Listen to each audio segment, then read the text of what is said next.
Hey there, everybody, and welcome to the Other Things podcast or something like that. This is just going to be a little kind of conversation between myself. I'm Gavisas, in case you're not aware of who I am. Although if you're on my channel, which is where this will be, and you don't know who I am, it's kind of weird that you'd be watching this at all, but who cares about that? And my good buddy, Mr. Masters. Hi. Who is sometimes silent when he shouldn't be, but we'll work on that. We've had a couple of rather lengthy conversations over the past couple of weeks and months, and probably a couple of years. Actually, yeah. And as our friendship has grown, our conversations have gotten weirder and weirder, and we're like, hey, we should document this. You're not wrong. We should document this so that. Not necessarily future generations, but perhaps a nice psychological evaluation paper can be written on it. You're not wrong. Yeah. Some of the conversations we have, I'm not sure if we had them or not. This is fair. I would say to give a little bit of background, but that would be totally out of character for these kind of conversations. So. We're going to drop you into the middle of a ongoing conversation that was happening just exactly 2 minutes ago. And we were talking about how, if we're going to do this, we're going to do this. And I asked Mr. Masters if his energy level was up. As you can tell, I perhaps have a little bit of extra energy right now. Just had some nice dinner, watched a program with my family. Wow, that was intense. What? I pressed my mute button. It did not work. I must have unmuted myself instead of muting myself. That did not work. That is in there forever. Oh wow. I've done it like 4 or 5 times since you started recording. And I guess that time I unmuted myself instead of muting myself. This is a problem. Usually we have the other issue where you're muted and you don't know it and you're trying to talk to everybody and you've been going for 3 minutes and you think they're responding to you and then they say something that's totally out of character, or like, hey, so-and-so is actually muted, and you're like, oh yeah, that's me. But that's kind of a first. Oh, actually, that did happen to me last Sunday, but that's a whole other story. But yeah, so we were having a little conversation about, are we going to do this? Because we've been talking about it. We actually did like a full, 3-hour-long recording a couple weeks ago. And then we discovered that the audio didn't get recorded. And then we spent... We discovered? Well, you were there too. and then we discovered that what was it? Well, then the next week we got together and we're like, okay, we're going to do this. And we high energy. And we spent another 3 hours trying to figure out how to record things. And that didn't work out so well. Nope. A brand new super high-end program, going to make everything work. And I didn't even turn off my computer. I didn't close the program. I didn't do anything. I come back a day later. All the settings are gone, messed up. It doesn't remember who I am or what my computer is or even where to find my microphone, which is kind of difficult because it's attached. Anyway, so then we sat on it for a couple of weeks because we've been doing D&D games on Friday nights, and that's been fun. We've been doing D&D games on Sunday nights, and that's been fun. And the whole rest of the week I bang my head against the wall and go, oh man, why do I feel so essential? But tonight worked out. And in that spirit, we were like, well, I know we were kind of gung-ho for this a month ago, but do we have the energy level for tonight? And as you can tell, I do tend to talk a lot, so my energy level is always kind of... you never really know. There was a time I was a lot more unenergetic, and people who have been a part of this channel for a long time, you do recall those days, I'm sure. But, yeah. Masters is saying that he's never particularly high energy, and that there's a fairness in that saying. I can't say that it's 100% accurate. I do know that when he's DMing a Dungeons and Dragons game and he has to voice a female, they all sound exactly the same. My voice only goes so low, so I try to give them different inflections instead, and sometimes those inflections don't make any difference. For those who are So my go-to female voice is the old lady smoker. You know what I mean, honey? And that's pretty much what all of them sound like. Well, some of them sound a little bit more like, who are they? Like the Monty Python woman voice, where it's like John Cleese and Eric Idle, and they're like, "Oh, yeah," and they're, but it's kind of just it's a thing. It kind of fluctuates between the smoker and the Monty Python woman voice. Neither of which are particularly pleasant to hear, particularly when it's supposed to come from this, statuesque, 400-year-old svelte elf lady who's like passing down the wisdom and knowledge of centuries gone by, and she's like, "You must pay attention to me," and it's a unique experience. But low energy and that do not necessarily come together. They don't necessarily. It's not a congruent statement to say that you're always low energy. You just kind of have brief spurts which are received with varying amounts of enthusiasm. And as I was about to say before, I was like, wait, are we recording or are we not? Because if we are, I'm going to answer this here. My thing is, if we're going to be recording, like I'm saying, okay, I'm kind of a low energy fellow myself. You can ask the people I work for; they will guarantee you I am very low energy. But when it comes to this kind of stuff, I just mesh with it. I just kind of delve in. This is what I like to do. This kind of conversational back and forth. And I know that there's not a lot of back and forth right now because they haven't stood up for the last 7 minutes now. But that's a whole other story. And that's kind of the whole point of it. That's the constant story, actually. It never stops. Ever. Yeah, if you've ever seen one of his discussions with people in a video format, he takes over the conversation quite often. And you see, that's why I need someone like Masters, who, when properly motivated, and we'll see if he gets there tonight, when properly motivated, can push back and be like, no. We're going to talk about this. We're going to have a discussion. We're not just going to have a monologue that runs for 3 hours. I apologize to Mr. Sir Oswin for every single review of every single movie that he's been a part of, because those were not discussions. Those were monologues with some guy saying, "Hey, shut up and move on." That's not what Oswin sounds like, but, I don't know. That was pretty daggum close, actually. That's not what Oswin sounds like. When he does that particular, he has a voice that he does, and that sounded a lot like it. Okay. Not his normal voice.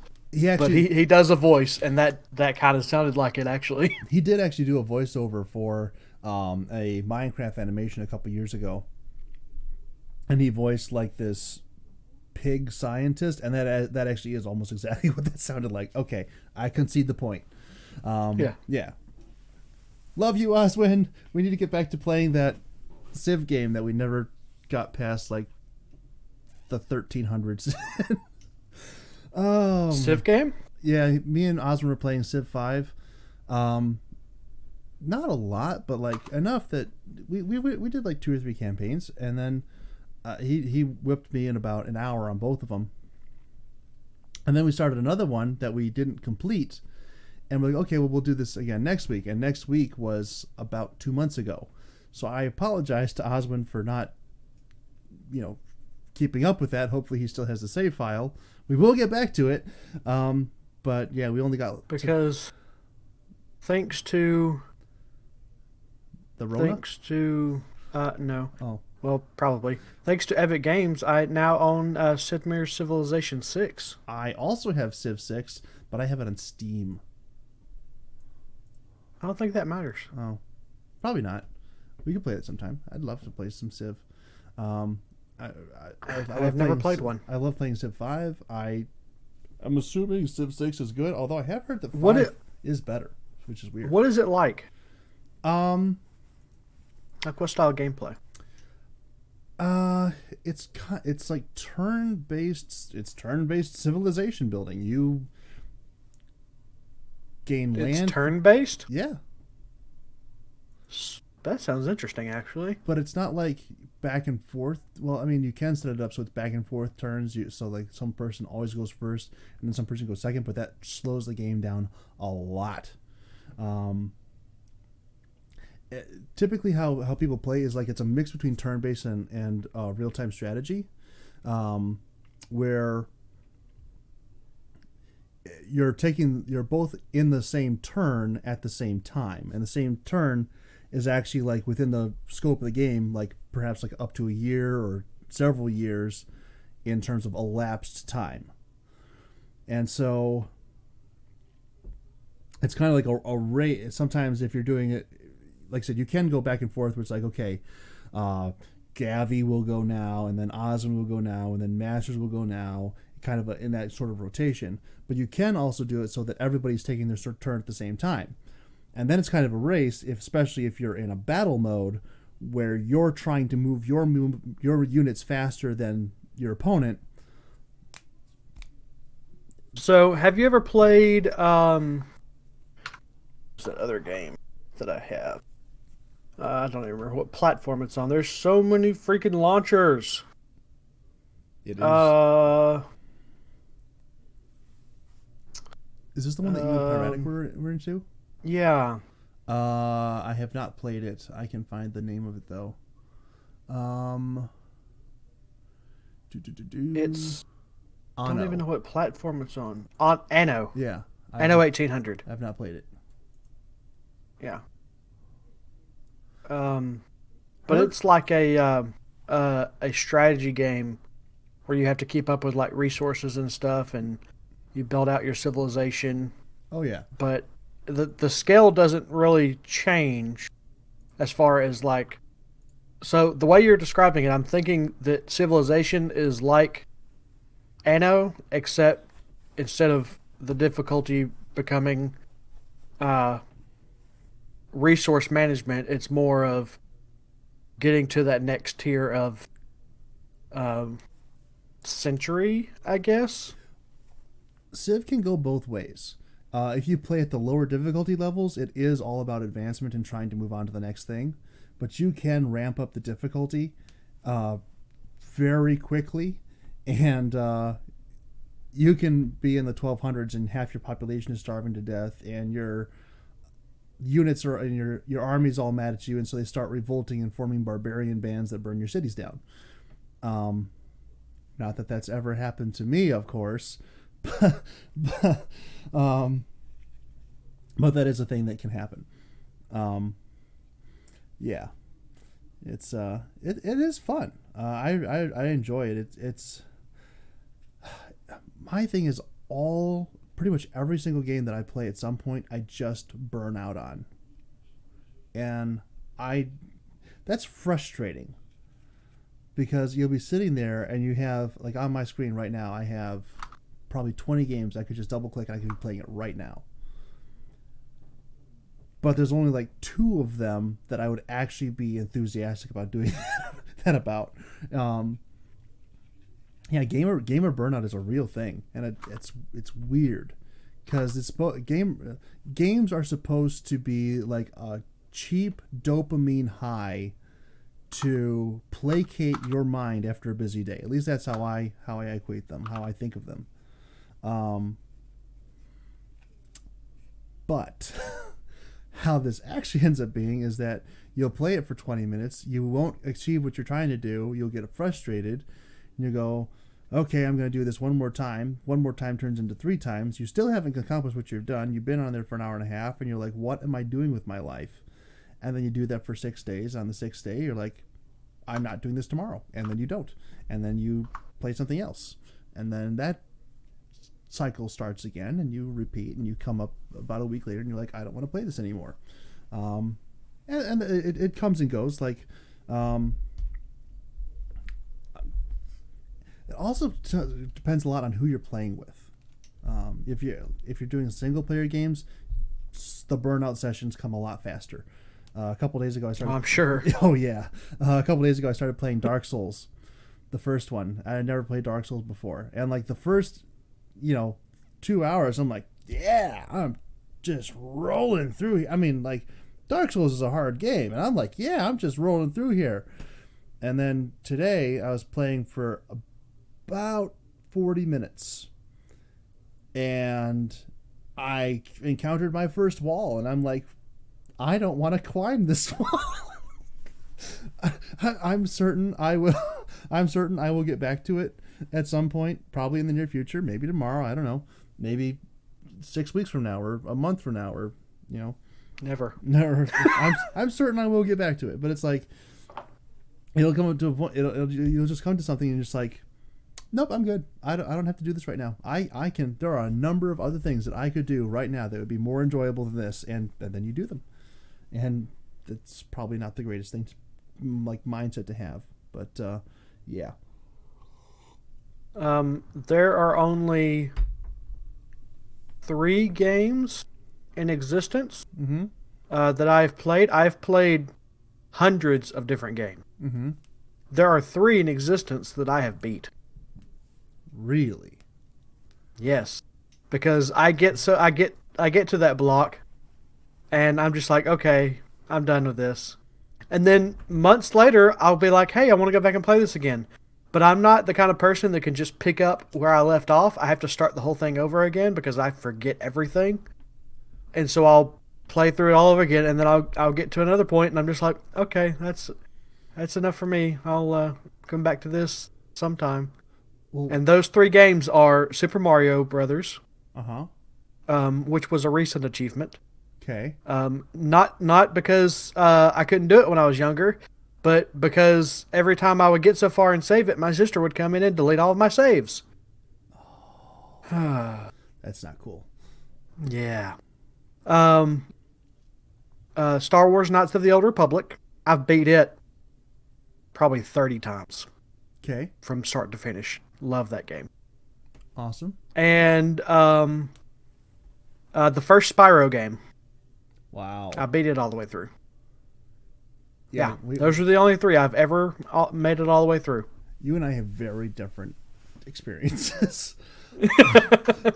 Like, at some point, I beat every single game that I play, except for one. There's one game that it's like, I love this game. Like, it is a joy to me to play this game sometimes. Like I still get that burnout thing, and that might be part of the problem as to why I've never beat this game, is because it's so long. Well, I guess we could also technically count Minecraft, because I've beat the dragon several times. Yeah. But Minecraft is a weird thing all its own. Yeah. On the one hand, it's, if you, let me put it this way. Although I will say I have never gone from start to finish in Minecraft by myself. It's always been on a server with other people. I've done. I've killed the dragon solo several times. I've gotten the steps to get to the dragon solo several times, but I've never actually done it in a single player world. I did it once, and it's actually recorded here elsewhere on my channel. But like, my mentality on Minecraft is that if you are playing Minecraft to beat the dragon, you're probably doing it wrong. Because you can, I mean, it does take a little bit of RNG, but if you're determined, you can beat the dragon in about an hour and a half. Would you consider that to be a fair estimation, Masters? Yeah. Actually, I think I was looking at a video not too long ago, actually. I think I actually even posted it in Kuya's channel, so let me go back and see if I can find it. But this guy said fastest Minecraft dungeon run ever. Mm-hmm. And I was like, no, I'm pretty sure that I know people that have done it faster. And it was like I want to say it was less than an hour. Yeah. But yeah, it's totally doable. in a short amount of time compared to other games. Right. And really, Minecraft is designed to be something that you can spend days and weeks and months in. And so if you're just like, oh, let's go beat the dragon, let's go kill the wither, let's go fight this, to me that is like the most minute, minuscule, uninteresting part of Minecraft available. And for some people, that's like all that they're interested in. Like in the servers that we've been on, there's this constant fight at the beginning of the server. How fast can we fight the dragon? Who's going to be there? We have to make sure everyone's there. Let's go fight the dragon. I'm like, okay, so like literally the last thing I want to do in Minecraft is fight the dragon. Okay, it's the second to last thing. 23 minutes 53 seconds. Yeah. Is yeah. And I'm like, I'm like, I know Piratic and D-Mill have done it in a lot less time than that. Yeah, but it's like, okay, but why? I mean, it's something to look forward to, I guess. There's things in the end that can be beneficial, elytras and things like that. Okay, I can understand it as a part of the gameplay mechanic to get something. But there are some people who like, oh, let's just see how fast we can beat the dragon. I'm like, or let's just do the dragon right now. And I'm like, no, I don't want to. That's not something that is enjoyable to me. I am the long-term, grindy, 6 months from now, I'll think about putting a set together to fight the dragon, and then it'll take another 3 months after that for me to actually do it. On my channel, it was on the series I did to just play Minecraft a while back. I did do it faster than that, but that was because I realized that series was coming to a close, and I wanted to actually like complete it, and so I like pushed myself to actually do it, and then I didn't complete all the other stuff that I actually wanted to do. We should start a Minecraft server together. Just me and you. I understand why you're saying that. I think it's a bad idea. Why? Because I just like, there comes a point where, and we've seen this before, I've seen this happen. Well, actually, it might be different if there was no impetus to do something. Yes, exactly. It's me and you. It's like, we might log into the server maybe once a month. And be like, I moved 4 bricks from this mountain to that mountain. Like, seriously, I started the Skyblock world with, well, I started it by myself.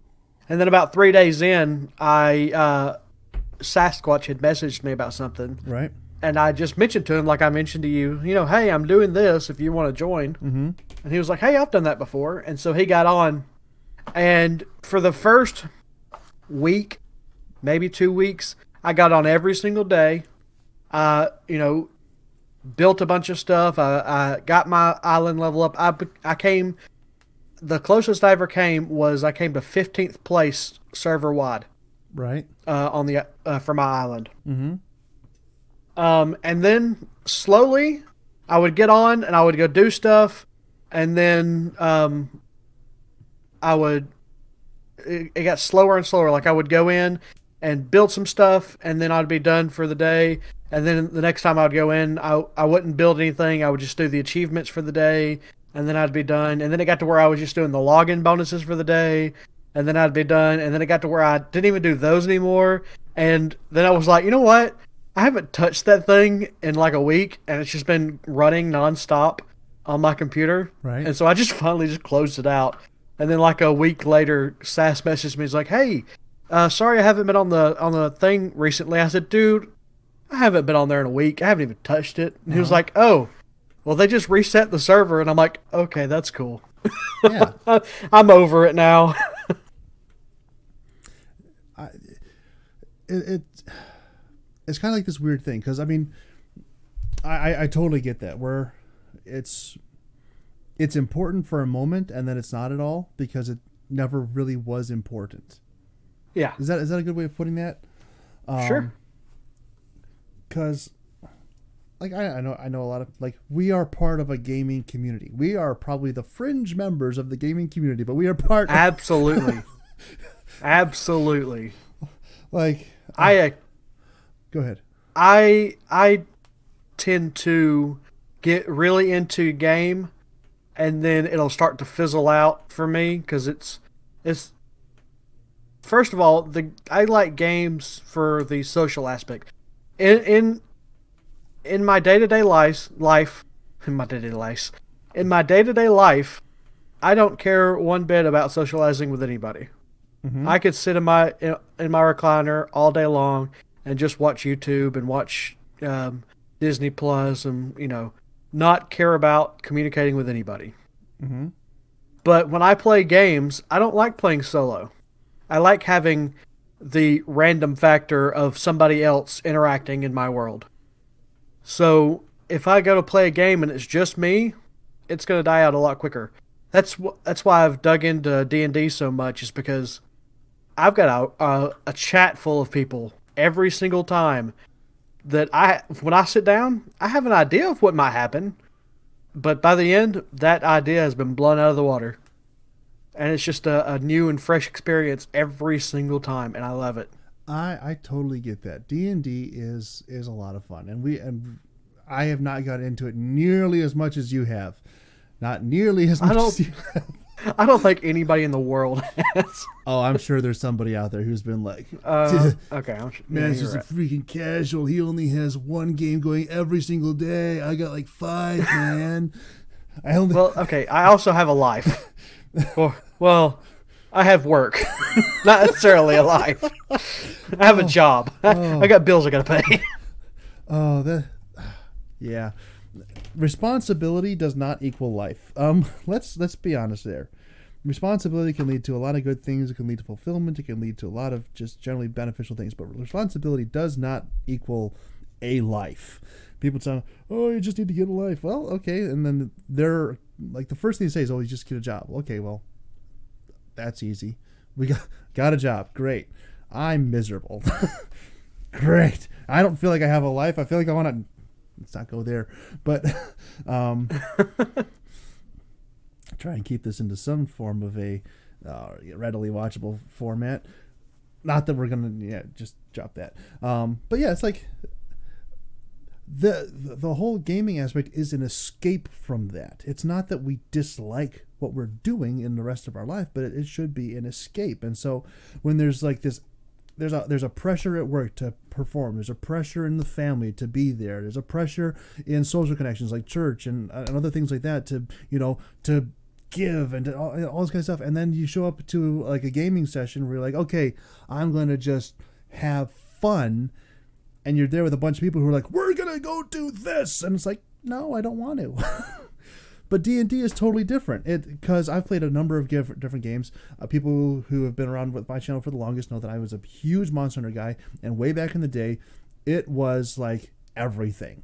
I played Monster Hunter every single day for at least 3 years. That's a lot.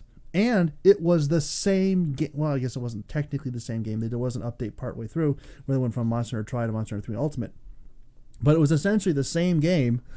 And I played with the exact same people every single day. And that was amazing because in Monster Hunter Tri, it had the least content, I believe, of any Monster Hunter game to come out. So after a certain point, you're not trying to get anything. You're not trying to do anything. You are showing up simply for the fact of, hey, I'm going to decompress with 3 of my best friends. And that's awesome. That's the gaming I like. That's the kind of socialized gaming that I like. In personal games, like single player campaigns, I like big sweeping stories. I like cool graphics. I like all this kind of stuff. But like, if it's a social game, I want something where there is as little required from my presence as possible. And with D&D, I can do that. To a certain extent, there's a little bit that's required, but like most of the work that you have to do for D&D is done in the beginning, unless you're the DM, in which case that's not the case. Mm-hmm. Yep. Uh-huh. Yeah, let's not talk about my DMing adventures, or lack there.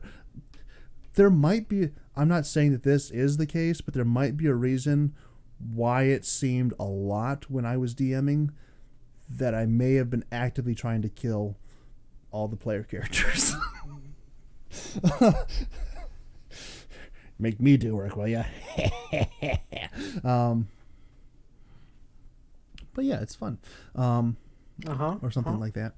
But as you get involved in D&D things, it's a lot more, at least for me, it's a lot more relaxed. It's not like you have to be involved in every single second and every single step. And there are some weeks where you can basically just let the rest of the party do everything. Like in our Sunday game 2 weeks ago, I didn't do a whole lot. I mean, there's some other extenuating circumstances to that, but there's like, I think I cast 3 spells. Maybe. And I don't remember how effective they were. But I just like played ultra rear guard, which is okay because I'm a cleric anyway. But like, and made no meaningful contribution to us whatsoever. And I hope the guys who are part of that group don't hear this. Because they're like, wait a second, you're right. He didn't do anything. Kill the cleric. They already want to kill the cleric. They already wanted to do that. Yeah, not a hard sell there. In fact, they technically should have killed me like the second week, but that's a whole other story. But at this time though, I do have some investment in that character because I didn't just create a backstory. I've expanded on that backstory a lot. Yeah, like doubled it in size. That. By the way, you never got back to me. Did you read my expanded backstory? Honestly, I completely forgot about it until just this moment. Oh yeah, no. You should definitely read that, and not on stream because that would definitely not go well.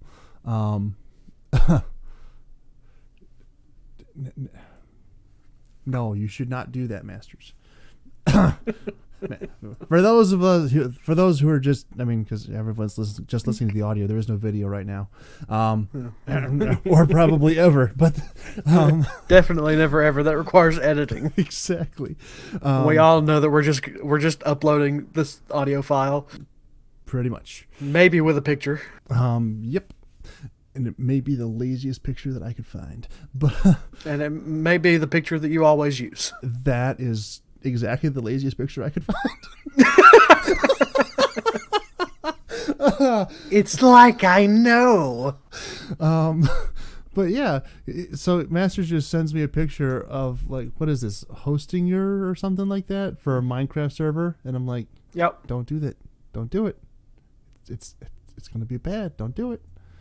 Because, yeah, like I get the momentary excitement. Oh, we're gonna start a Minecraft server. We're gonna do great things. I'm gonna build that Star Destroyer I've been saying I'm gonna build for the last 6 years and definitely have never done.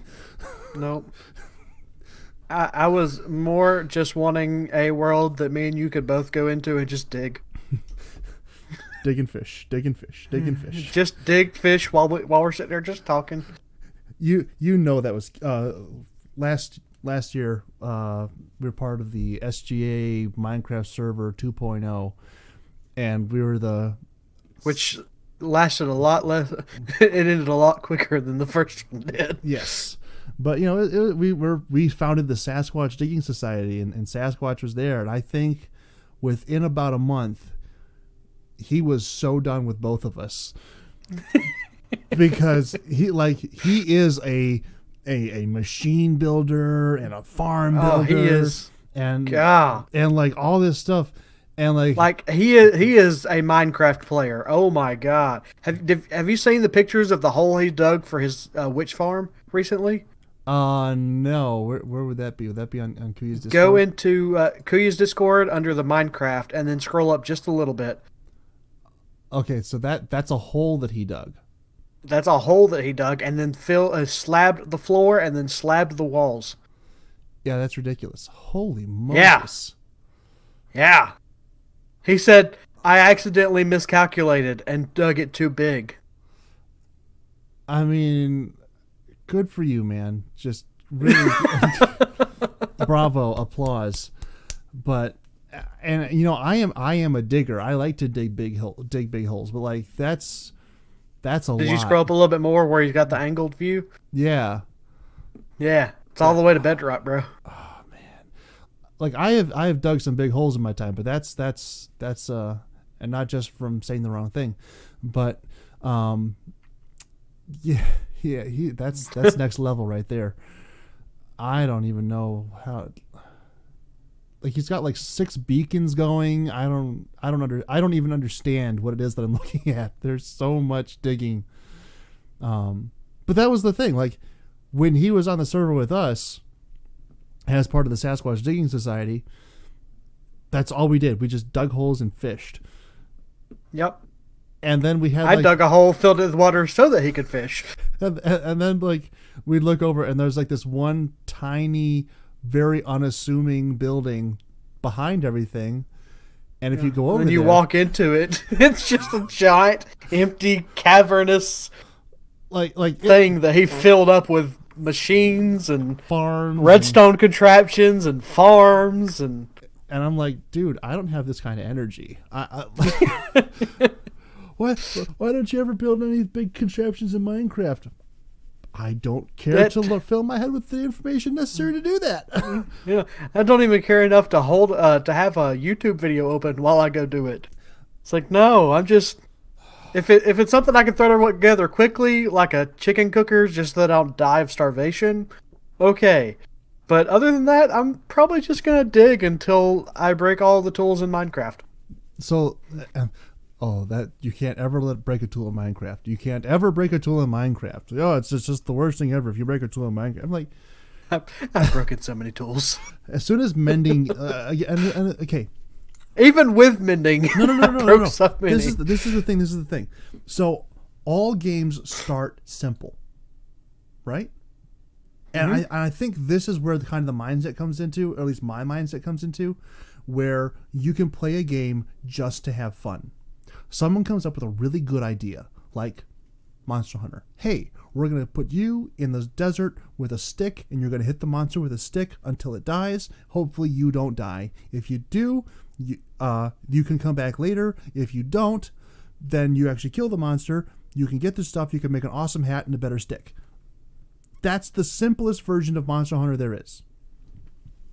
Now we're into fighting styles and all these different. I mean, and I do play Monster Hunter in some of the more complicated versions, like Hunting Horn, like Bowgun, and like things like that, which with a little bit more variety to them and a little bit more. I mean, technically, Bowgun has variety. I only ever use like 3 ammo types, same as everybody else who plays Bowgun, because why are you even messing with normal shot number 2 anymore? It doesn't even make sense anymore. But that's a whole other story. The point here is, like, everything starts out simple, and then with every layer of depth, of options, of variability that you add to it, you also add more pressure to the player to have to adapt and make themselves better. Like when Fortnite first came out, this seemed really cool. Oh, a guy is shooting at me. I'll put up a wall. He shot through my wall. I put up another wall. I'm shooting back at him, and it was just kind of that. Now, I don't know if I have not touched Fortnite in months. Thank God. I haven't touched it in over a year. I'm working on it. I've watched Handy play it a couple of times here recently, and I'm just like, huh? Oh yeah, not like there are people who are building like not just multiple story structures, but like multiple story with different things and editing, and they're doing this like to world height in under 30 seconds, and I'm like, I can't even change my weapon that fast. Whoa. Yeah. Slow. Yeah. Not to be racist or anything, but we're not all Korean here. Come on. We can't do this. My brain doesn't work that fast. I'm slow. Like, again, going back to that energy thing. So what's your action economy? My what? You know, how many times can you press a button per minute? Like once? I am. If it's the same button, maybe twice. This reminds me. This is just a take. Squirrel. Other things.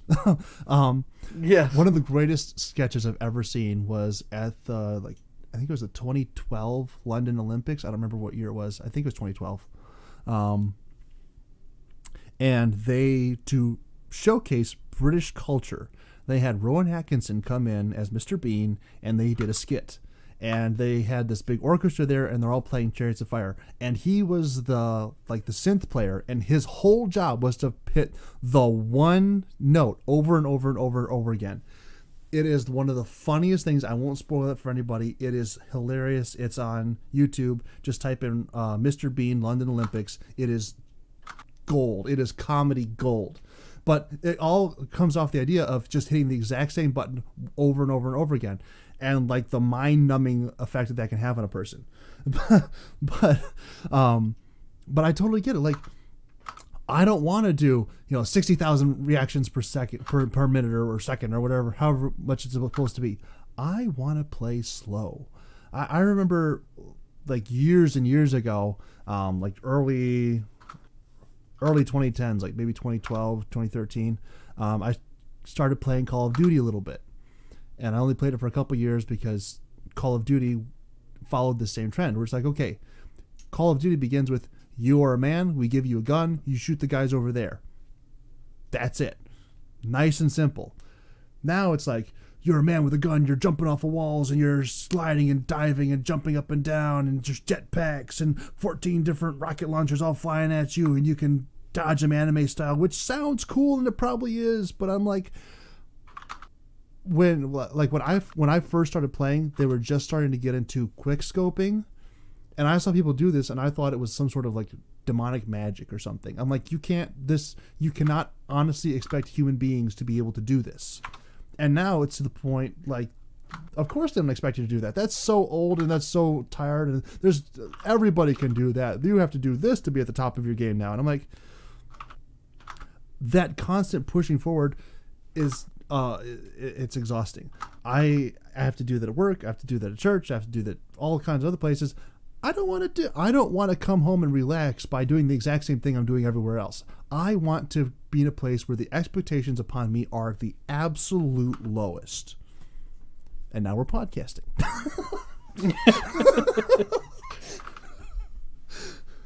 Oh. Oh, that's funny. It's a unique perspective. Because I remember a video going back to my those early days on YouTube, by one of my favorite YouTubers, and the whole point of his video was that I don't want to be challenged, and I'm like, I relate to this so much. He was another Call of Duty. He was a medium Call of Duty player. He actually got big on a couple other things. He ended up becoming a full-time voice actor. Really cool guy. But like his whole video was, I don't want to be challenged. He wanted to drop into a Call of Duty match with the biggest bunch of noobs who barely knew what the fire button was, certainly didn't know how to aim or anything, and he just wanted to pub stomp them all day long, and he thought that would be amazing. And I'm like, yes, I want that. I don't want to be challenged. I don't want to step out of my Minecraft house and have 16 creepers standing there. That's a bad day. If you that to me sounds, I'm not playing Minecraft that day. See, I'm okay with being challenged, but I want to be challenged mentally. I don't want to be challenged physically. Like, I don't want to be whipping my mouse back and forth and trying my dexterity my way to victory. I wanted to sit there and methodically think and go, okay, I should press the A button now. Okay, now I'm going to press C now. Okay, now I'm going to rotate this button 30 degrees. That's the kind of challenge I want. I don't like just laid back. I have time to think. I have time to react. Just all strategy is what I like to be challenged. See, that's also kind of one of the things I do like about Minecraft, because I like to build things, but I like to build things slow. Like I showed you a little. Oh crap! I'm admitting now on stream that I have a Minecraft world. Crap. He's not going to watch this. Certainly not. But I've already referenced it a couple times. But just now realized it. But like I have 3 different construction projects going right now. None of them are in any way, shape, or form finished, near completion, looking at all good. They're just there. And at some point, I may get around to finishing them. If not, I'll just start something else and do that. But it's not mentally taxing. It's not physically taxing. I have flirted with the idea on multiple occasions of just switching my world to peaceful, but there's still like this little bit of like gamer challenge in me that's like, no, you can't do that. You have to allow for the randomness of why zombies. Why didn't I think of that? What, just switching to peaceful?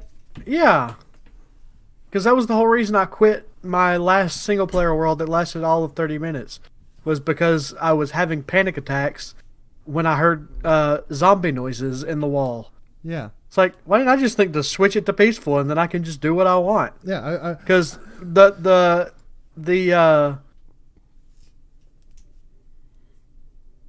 digging and the building part of Minecraft is what I like. I hate the mobs. Mm-hmm. All of them. I hate villagers. I hate, I don't like having to worry about food.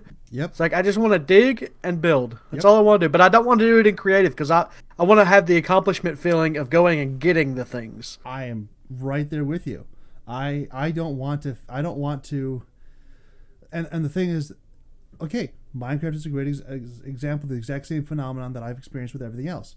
It started out, the pre-alpha world where it's just dirt, and then they added stone, and then they added cobblestone, and then they kind of built up from there. All of these are great advancements, but there does come a point where you start to complicate your world so much that the first-time player or the person who doesn't, like me, who doesn't want to be caught up on the latest redstone contraption on how to make a 14-tier multiple-level door that descends into the pits of hell and spits you back out automatically. I mean, I am in awe every time I see that.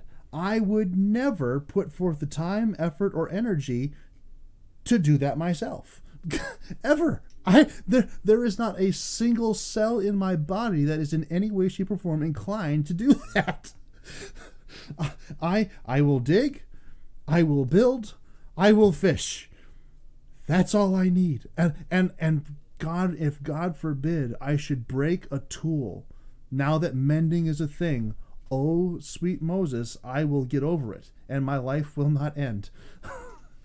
Oh, it is just unbelievable. Like back in the day, it was like, oh, you've run this tool to its end, it breaks.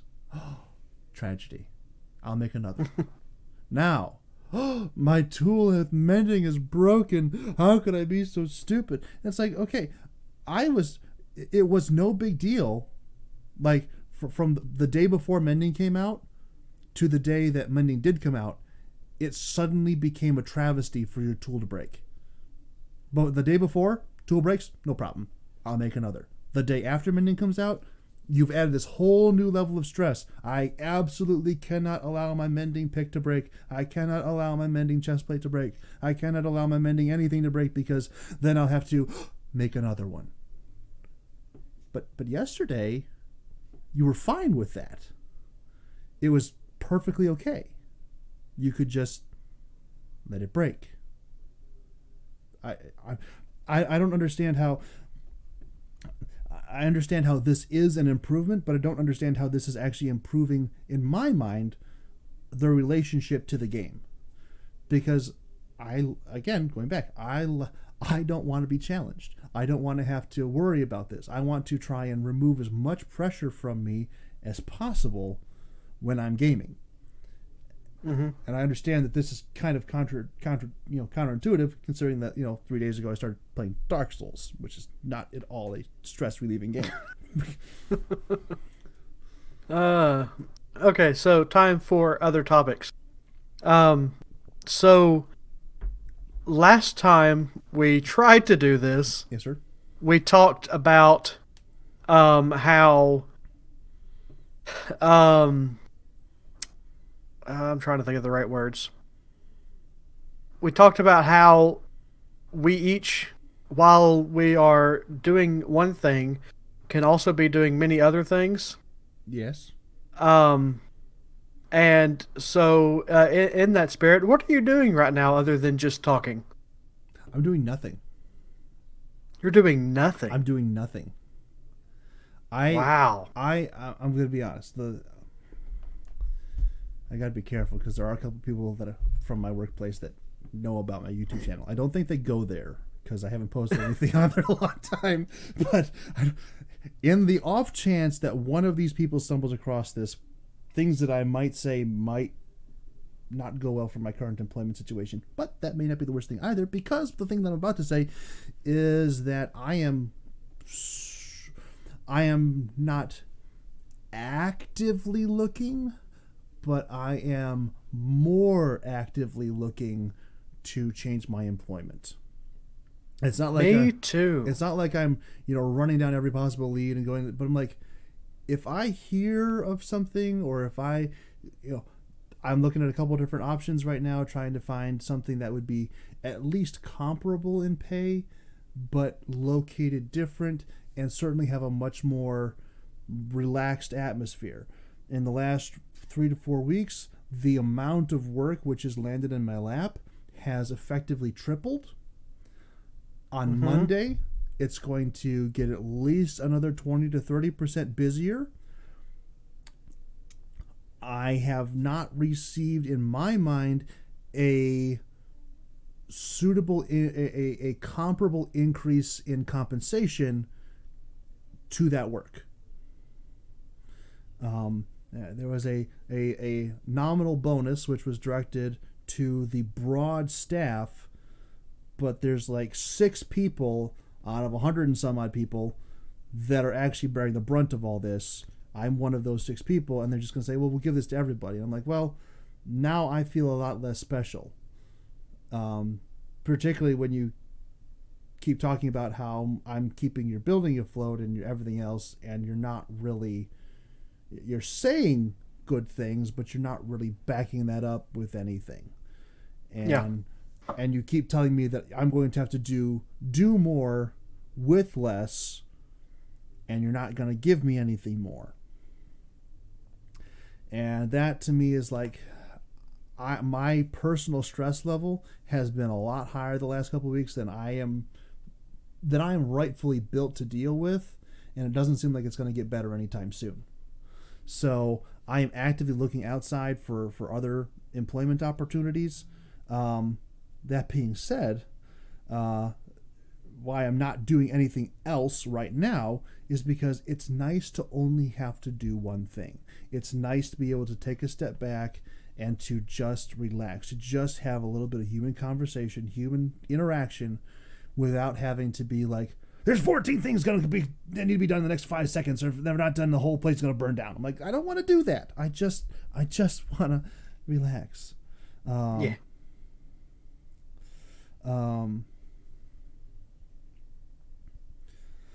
In fact, as I'm saying that, I just get contacted by my boss, like right now.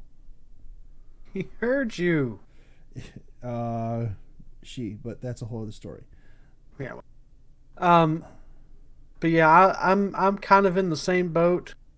Like, my old boss, who transitioned into another job, left his job, or left his position over me, to go to another job.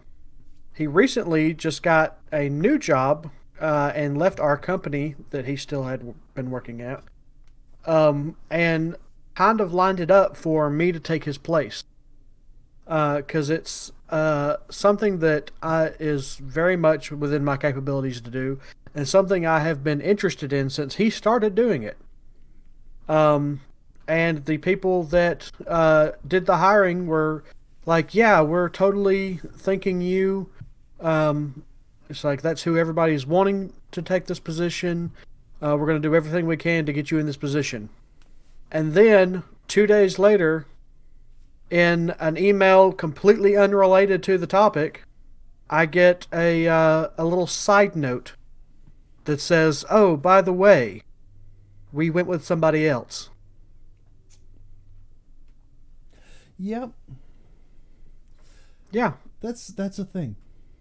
And so I'm pretty done with this whole thing. I'm, still doing my job to the best of my ability, but something comes up that seems better, which is pretty easy to do right now, Mm-hmm. then yeah, I'm probably going to be looking elsewhere. It really messes with workers, and I'm saying this as a worker, when you hear one thing from management and then they do the total opposite. Mm-hmm. It this is something that I've been ever since I encountered the concept, like back in middle grade or middle school, I forget. I've been fascinated with the idea of opportunity cost. And this went carried on through high school, through college, even today. I'm just fascinated with the idea of opportunity cost, where the idea is that in order to obtain something, you have to give something else up. As an employer, my thought process is, if you are employing someone, your job, more or less, your goal for your employees is to make it so that they never entertain the idea of, what am I giving up to work here? What am I missing out on to be here? And the more things that you do to, just make their life miserable or less than ideal or more difficult. And I understand that different jobs have different stress levels. I understand that different jobs have different requirements. Different jobs have different levels of interaction and all manner of preference. And in terms of preference and qualification, I think that is largely on the employee to deal with. If they are not qualified for a position, then they should not be applying for it. And at such time as if they are hired by accident and they are not, qualified for that position, then they should be removed from that position. And either by their means or by the means of the employer. And then they can find something else where they will be a lot more suited and a lot more happy. But if they are suited for that position, then as the employer, you should try your best to make sure that person never starts wondering, what am I missing out on by being here? And for the last couple of months, that has most definitely entered into my thought process. Because I'm like, I'm coming in here, I'm being told I'm being appreciated, but actions and money speaks a whole lot louder than words. In fact, it's gotten to the point where I've gotten more appreciation from individual people at the place that I work than I have from the parent company. Like, people that I work with who have no need, no reason to, no nothing to financially compensate me in any way. They don't even really have to say thank you in that regard, because I'm there to do a job for the company. It just happens to benefit them in their job. But I've had a multitude of people in the company be like, hey, I appreciate what you're doing to help me. Here's money. I'm like, thank you. I mean, I don't expect that. I appreciate it. I tell them, hey, I understand times are hard right now. You don't have to do this. I want to. Here you go. Okay. I'm not gonna argue with money. I mean, I'm kind of a greedy fella. But be that as it may, like, why is it coming upon the employees to make up or to do above and beyond what the employer should just be doing out of habit? I mean, like I said, I don't follow that mindset where you're making life difficult for your employees. And it's not just me. The other 6 people that I mentioned, like, hey, the ones that are being told, oh, you're keeping the building together and the whole, they're all having the exact same thoughts as I am. And it's pretty much every single day where all 6 of those people are like, what are we doing here? Yeah. Why did we show up today? It's not like we're making bank on anything to begin with, and now you're doubling and tripling and quadrupling our workload, and the job description that I was hired is only the tiniest portion right now of what I'm actually doing. Yeah. And a lot of the things that have been added on are not really things that I am suited, happy doing, or qualified to do. And it feels almost like I'm being set up for failure by management, and that doesn't feel very good. And I'm not really a feelings-based person, but it feels like you're being set up to, take a fall for something so they can just, boot you out the door. You're like, maybe I should just find it on my own before that happens. Yep. Know that feeling too. That actually was on a less stressful note. That was actually my first job. Oh. Yeah, like my first ever job. Mm-hmm. It was at a movie theater, and the manager would hound me about every little detail to the point where I just got fed up with it and quit. Yep, It's like I was doing everything to the best of my ability and doing as well as I possibly could, and he would still berate me. Mm-hmm. And so I was like, well, bye. That's totally fair. I mean, I've had a number of different jobs over the years, and pretty much every job I've left, I've come to the same conclusion about, well, that's one more thing I know I don't ever want to do again. I remember one time it was the shortest job I ever had. For one day, I was an industrial furnace cleaner. And sounds horrible. Like, on the surface, it sounds bad. In practice, not that bad. In terms of in practice, it's worse. in terms of like the managers and stuff, it is the worst thing. It is one of the worst things I've ever done.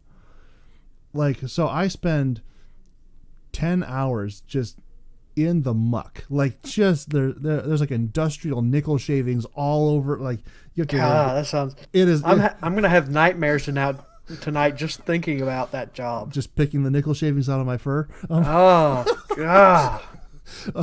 It was not great. I'm gonna be honest. It wasn't as bad as digging the hole, but that.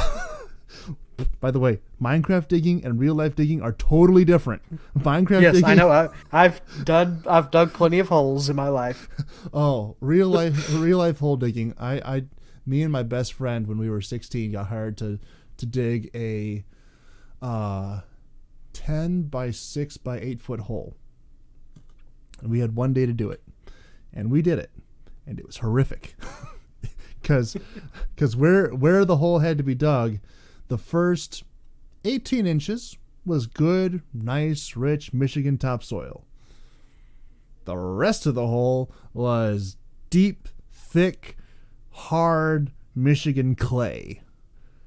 And that was not fun at all. Remotely. So, when I was probably 16 or 17, I had to be at least 16 because I drove. One of my friends at the time, my parents, we had just had a house fire not too long ago, at the time of this storytelling, and they were going to pay us $500 to go into the attic and tear out all of the take out all of the insulation. And all we had to do was remove the insulation, but it was the insulation that is like blown in. Oh. So it's just like, yeah. Oh. Yeah. So they were going to pay us $500 to go take that out. And we were like, shoot. Yeah. Yeah. We walked in there, did maybe one rung, because it's separated by struts where the ceiling is. Yep. Maybe one of those sections, and we called it a night. We were like, nope, we done. Yeah. It's not worth this. Nope.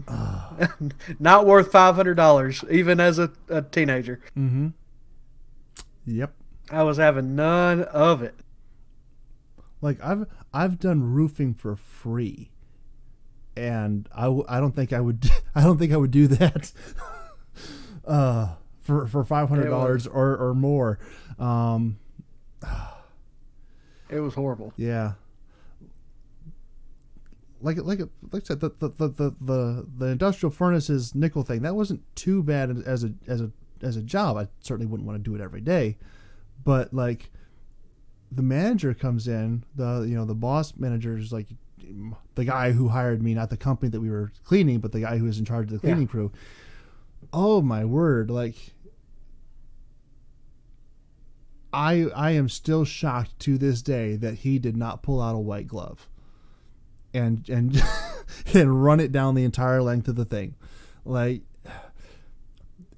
it's an industrial setting and it's dirty in general all the time when everything is working perfectly. Yeah. And it's like it wasn't a magnet because nickel isn't magnetic, but he had something that was like picking up these nickel shavings, and he's like holding up, what's this? It's a nickel shaving. We're surrounded by them. You're standing ankle deep in them. What do you like? What do you want from me? Oh, not fun. And like I said, it's kind of a mindless task. I do wonder sometimes. My whole family on my mom's side are all farmers. And I wonder sometimes if I maybe missed my calling, that I should have been a farmer, because I think I could do that. I could deal with, plowing rows for fields and taking the cows in and mucking out the So in today's society where they have tractors that have air conditioning, I probably could too. But no, farming's not for me. No, my ideal job, actually, I actually have a lot of regrets in the path I've taken in life, because I would love to be, like, somebody asked me not too long ago what my ideal job would be, and the ideal job that I could think of, that I've actually thought of for years, has been, the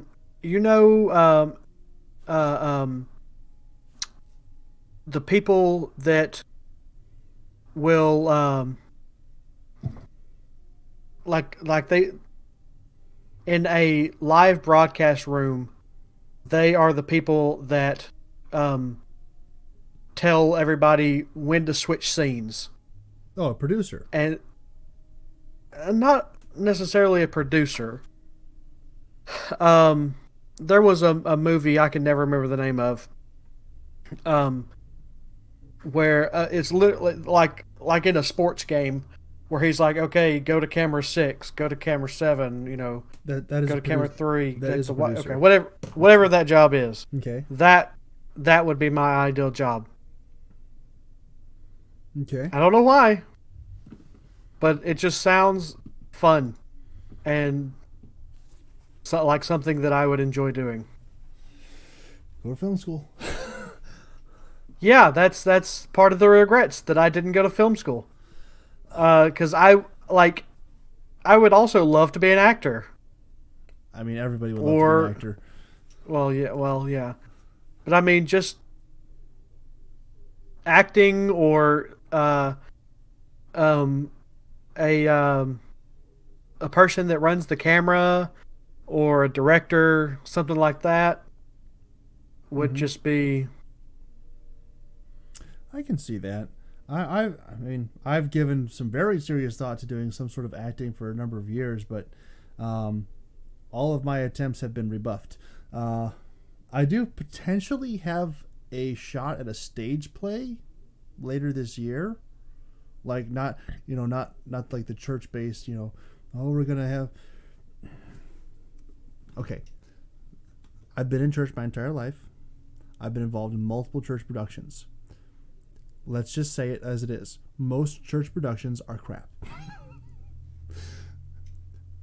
From the directing to the acting, a lot of them are just subpar at best.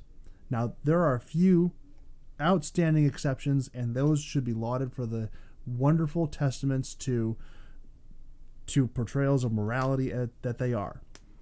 Most church-based plays are terrible. Agree? Yeah. Okay. I was actually in a church-based play. It's probably been about 8 or 9 years now, and I think I elevated the play. The last 2 church plays I was in, I was told by half the audience that I elevated. Yeah, I was about to say the same thing. I had people come up to me after that and go, "I had no idea you could act." It's like, come on, I've been acting like I like you people for years. That was the same joke I was just thinking of. Oh, man. But I guess that means you're a good actor because I didn't catch on. So exactly. They just laughed at the joke. Oh. It's like, yeah, okay. You just keep going, keep walking. Faster. Get out of here. Yeah. Why are you slowing down? Oh, man. We are terrible people. But yeah, I have a shot to maybe be in a not like a professional paid play, but like a very off-Broadway production of The Producers. Yeah. Oddly enough. And like I think I have a good shot at this. I have a decent singing voice. They're doing the updated like 2004 musical version. There's a lot of parts in there that I could play. I have this horror that if I actually try out, they're going to stick me as the director of the play. I just get this pit in my stomach feeling like that's what I'm going to get stuck as. But, we'll see how that goes. Although he does have the best musical number in the entire show. So, mixed bag of nuts or fruits, actually, in that case. But, that's a terrible joke. That's going to get us canceled so fast. Canceled? Can't cancel a show if you're not getting paid for it. This is true. Free market economy. Can't cancel something that's not being watched. Can't cancel what's free. Here we are. Oh man. But like that is like a semi-legitimate shot that I have at doing something of that level. But at the same time, I'm looking at everything else. I'm like, I don't even know if I have time to. I don't know if I have time in my weekly schedule to fit that in. But that's a whole other story. Yeah. Point is, everyone kind of has that mentality, like, oh, I want to be an actor, this, that, and the other.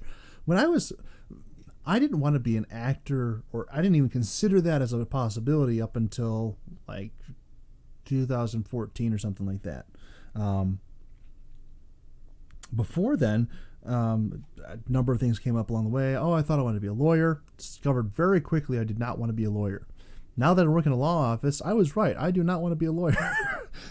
Yep. I don't want to dig holes. I don't want to clean off industrial furnaces.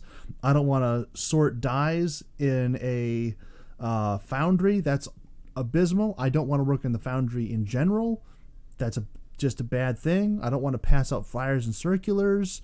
Like I said, every job I've ever had before that I no longer have, I'm like, yeah, I don't ever want to do that again. I'm good. I've tried it. It's not my forte. That is true for me, with the exception of one job, which is I worked retail, which is weird. That I actually enjoyed it. Mm-hmm. But I absolutely loved that job. The only reason I left it is because they weren't paying me enough. And that's the deal with retail. Because retail is just not going to pay you very much. It's just not. Now, maybe if you're able to take that to the next level and not be just like in, I don't know where you're working, but like whatever assumed big box store you were working at, would that be safe to assume? No. I was working at Harbor Freight Tool. Okay. But like if you were to be like owning that store, I think you would probably then have the money, and you would also be doing something that you like. Yes, I've actually been thinking here recently about what it would take to open up a store and run it. And actually, the idea I had was, you know, those stores that you see all the time in like Canada and Korea, where people come in and there are computers available for them to game and stream on. Yeah, an internet bar. Yeah, internet cafe. Mm-hmm. I've been recently thinking about opening up one of those. That could be kind of cool. At least looking into it. Mm-hmm. Because I think that would be fun. It does seem like yeah, I mean, that would probably be a lot of fun. I know that there was one here in Michigan that was open for a number of years at one of our bigger malls, and it closed down a couple years ago because the whole mall was having issues. But like, there was always people in there. I think that might be a really good idea. And we don't have something like that here where I live, so. Mm-hmm. But yeah, just have one of those, and then it would have a small restaurant inside of it that you could order from to bring to your station. Mm-hmm. And I would probably have a section for board games, where you can come in and just play board games for however long. And Friday night's D&D and yeah, exactly. You're predictable. But let's say, right, I had this crazy thought on, it was Friday. It was yesterday. I had this absolutely crazy thought. I'm like, I wonder what it would take, because I'm big into guns. You? No. I know, it's a shocker, isn't it? But I was like, I wonder what it would actually take to become a gunsmith. I think that would suit me right down to the ground. To like just spend my whole day building guns. I think that would be so fun.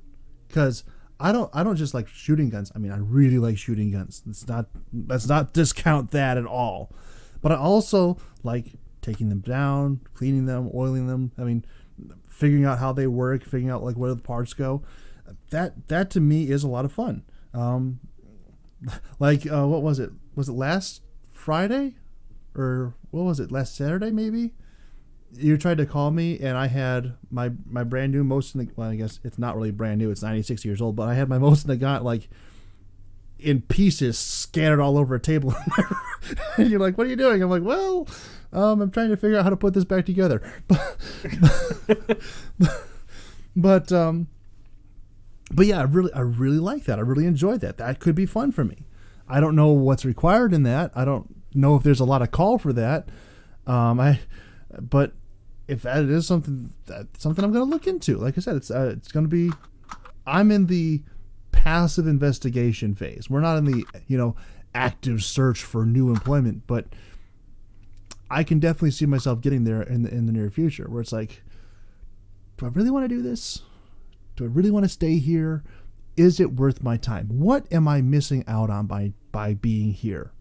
I mean, ultimately, and I know that, I don't know if we've talked about this specifically, but I think it's still pretty common knowledge that ultimately I want to end up being in some sort of Christian ministry. Mm-hmm. But that's a long way away. That's one of those things you have to. It seems like it would be a lot easier than it is. Yeah. I know a little bit about the Bible, and I want to teach other people. Great. We can't use you. We have no opportunities. We have no availability. Nobody wants to talk to you. In fact, there's a line of Have people, a good day, sir. There's a line of people who are more exciting to us than you. We will put you at the bottom of the 45 other persons that we are going to work with before you, and we might remember you in 30 years. Great. That's very encouraging. And in getting into Christian things, you have to understand that everyone operates from I don't know if I can say that. I don't know if you can say what. most people who are currently in ministry operate from a standpoint that they are in the will of God and they know what the will of God is. And to a certain extent, you have to be assumptive about things like that and assume that you are correct. Otherwise, you're not ever going to get anything done. Because if you're a Christian minister, it doesn't matter how many people you save, it doesn't matter how many people you preach to, it doesn't matter how many lives are affected, anything. If you are outside of the will of God, you have failed. So to a certain extent, you have to be like laser focused on what the will of God is and what you think it is and how you think you can best accomplish that. But sometimes convenience can muddy the water. And I'm gonna leave that where it lies, because otherwise I'm getting too personal, and I'm not going to introduce my frustration into that conversation. Suffice it to say that sometimes the convenient options which are available, I severely question the legitimacy of the will of God in those decisions.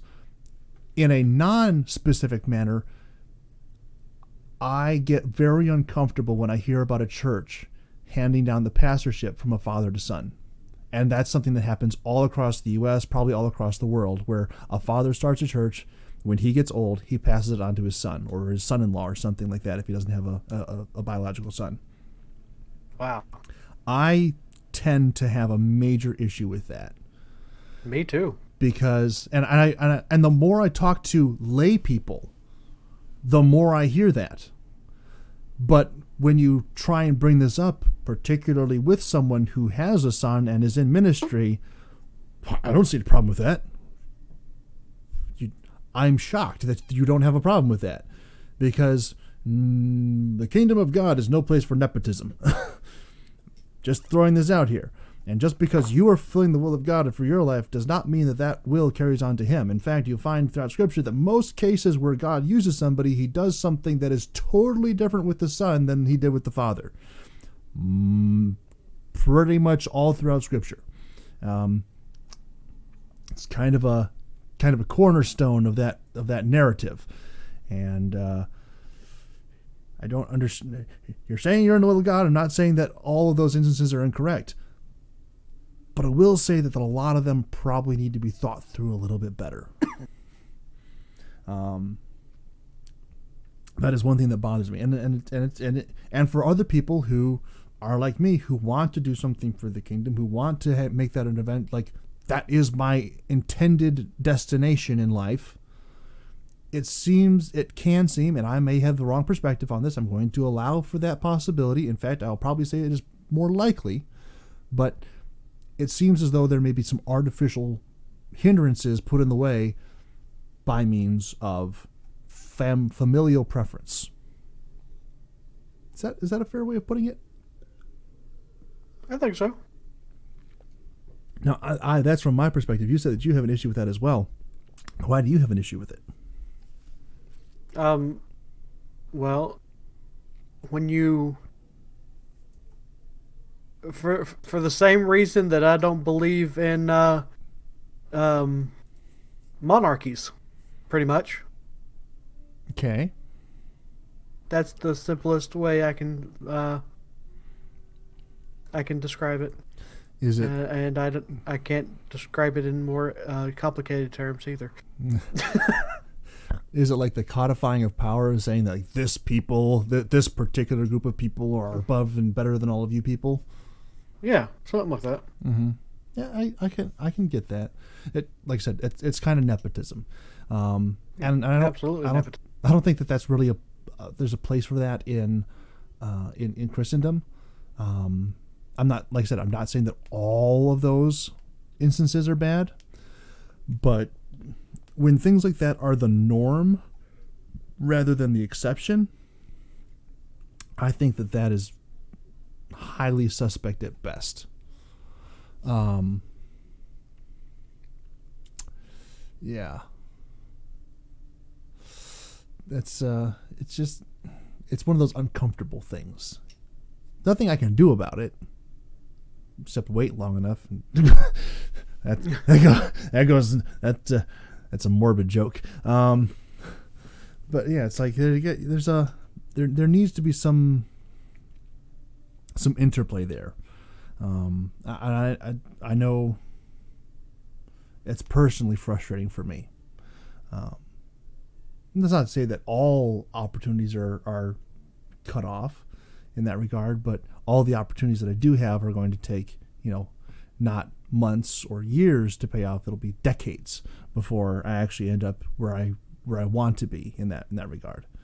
So yeah, here we are, working at a place that I don't really particularly feel appreciates me, asking me to do a whole lot of other stuff, not adding any extra compensation for all the extra stuff, and about to add a whole bunch more. Going, well, is this really the best use of my time?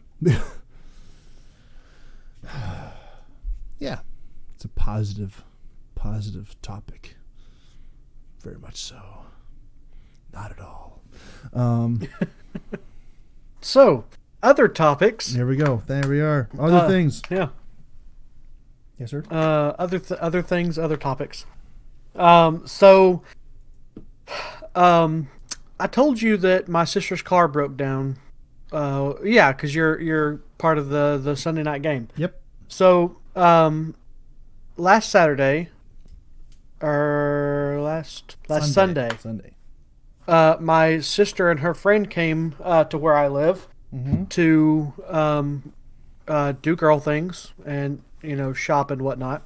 Okay. And that's sexist. No, that's literally what they came to do. I know. I'm just picking I don't care if it's sexist or not. That's an accurate statement. So they were out shopping, and they said, "Hey, we're coming to your house to change. We'll be there shortly." I said, "Okay." And about 10, 15 minutes later, I got a phone call. "Hey, my car's making a funny noise. It's getting hot. What should I do?" And I was like, I don't know. I'm not a mechanic.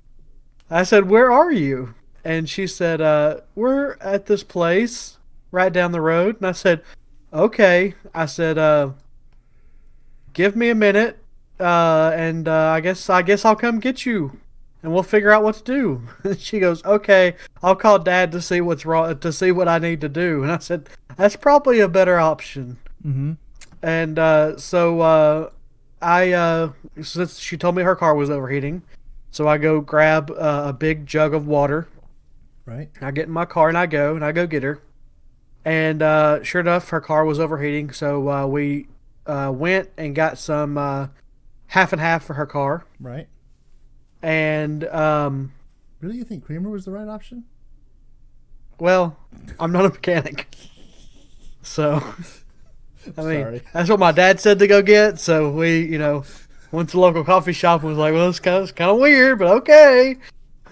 I'm not the mechanic in the family, so. I'm sorry. That was an easy joke. It was, and I'm sorry I didn't see it first. And so we went to go get the half and half, and we put it in the car, and we let it idle for a little bit, and it cooled down. So I said, "Okay, I don't live far, so I'll let you go ahead of me, and we'll just go park it at my apartment." Right. And so we did. And she said, when we got back here, she said, "So it made a really weird noise right close to where the house is." Mm-hmm. I was like, "Okay." I said, so she called my dad and was telling him everything, and he said, "Okay." He said, "Did you use all of the?" It's like, did it need the half and half? And she was like, "Yeah." It took it, and he was like, "Okay, well, go back out there and start it back up, and try and put more in it if it'll hold it." Right. And so she went out there and did what he said. And about 5 minutes later, she comes back in and she goes, "It doesn't have a belt." I said, "It doesn't have a what?" She goes, "The belt. It's just gone." And I was like, "Oh, well, there's your problem." Just might be. And so, yeah, she didn't have a belt on it at all. And so I had to take her back home, her and her friend back home. I had to drive them because it's Sunday everything's closed. Right. So I said, well, we'll just leave it here and I'll take it to the shop in the morning. And so I had to drive them home. And so the thing about driving for me is it lets me clear my mind and I get all these strange thoughts. Mm-hmm. And it's perfect for what we're doing because I get all these strange thoughts that come to mind that I'm like, this will be an interesting topic to talk with Gavi about. All right. So the interesting topic that came to mind on this trip was the thought of how different our world would be if instead of Star Wars and Star Trek and all of these space-based shows, instead of those shows coming out, what if a show that was set under the sea, more like Jaws and more like Nemo's Finding Nemo. Not Finding Nemo. Oh, no, 20,000 Leagues Under the Sea. 20,000 Leagues Under the Sea. Yes. What if more shows like that had been prominent coming up in the 70s and the 60s and all that? What would our world look like? Would we still be going to explore space, or would we be more interested in exploring the depths of the ocean?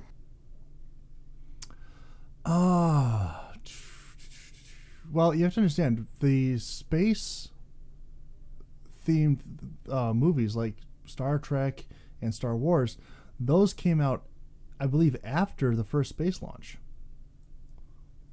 Because I believe Star Trek came out in 1967. Let me see. Where is their IMDb? 1966. So 1966, 67. And then Star Wars was 1977. Space launch. Okay, so the first American space station launched in 1973, but the first American launch was in May 5th, 1961. It was the first American space Alan Shepard. So the space movies came as a reaction to the space program. So it's actually the other way around. It's not that life imitates art, it's that art imitates life. Fair enough. So, I had this thought just now of what prompted the space race. And the nuclear war. This is... Huh? The nuclear war. Or the potential of nuclear war. We got to get our missiles up there before they get theirs. Up there? Yeah. Our missiles have to go into space. This is what warheads up there right now. You're crazy. Well, that's true. This is what Wikipedia has to say about it. The space race was a 20th century competition between two Cold War rivals, the Soviet Union and the United States. To achieve first in space flight capability. It had its origins in the ballistic missile-based nuclear arms race between the two nations fighting following World War II. So you are 100% correct that it was 100% about the nukes. Mm-hmm. So you had a more logical thought process behind this. Mine was more socially based. Right. So my thought process became...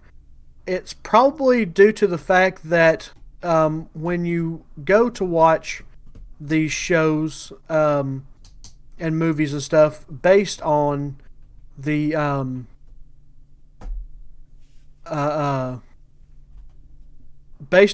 ocean and stuff like that, they're more thrillers and very, very tense situations. Whereas when you go to watch a space movie, it's more mythical and nuanced and very otherworldly and exploration and everything's fun in space.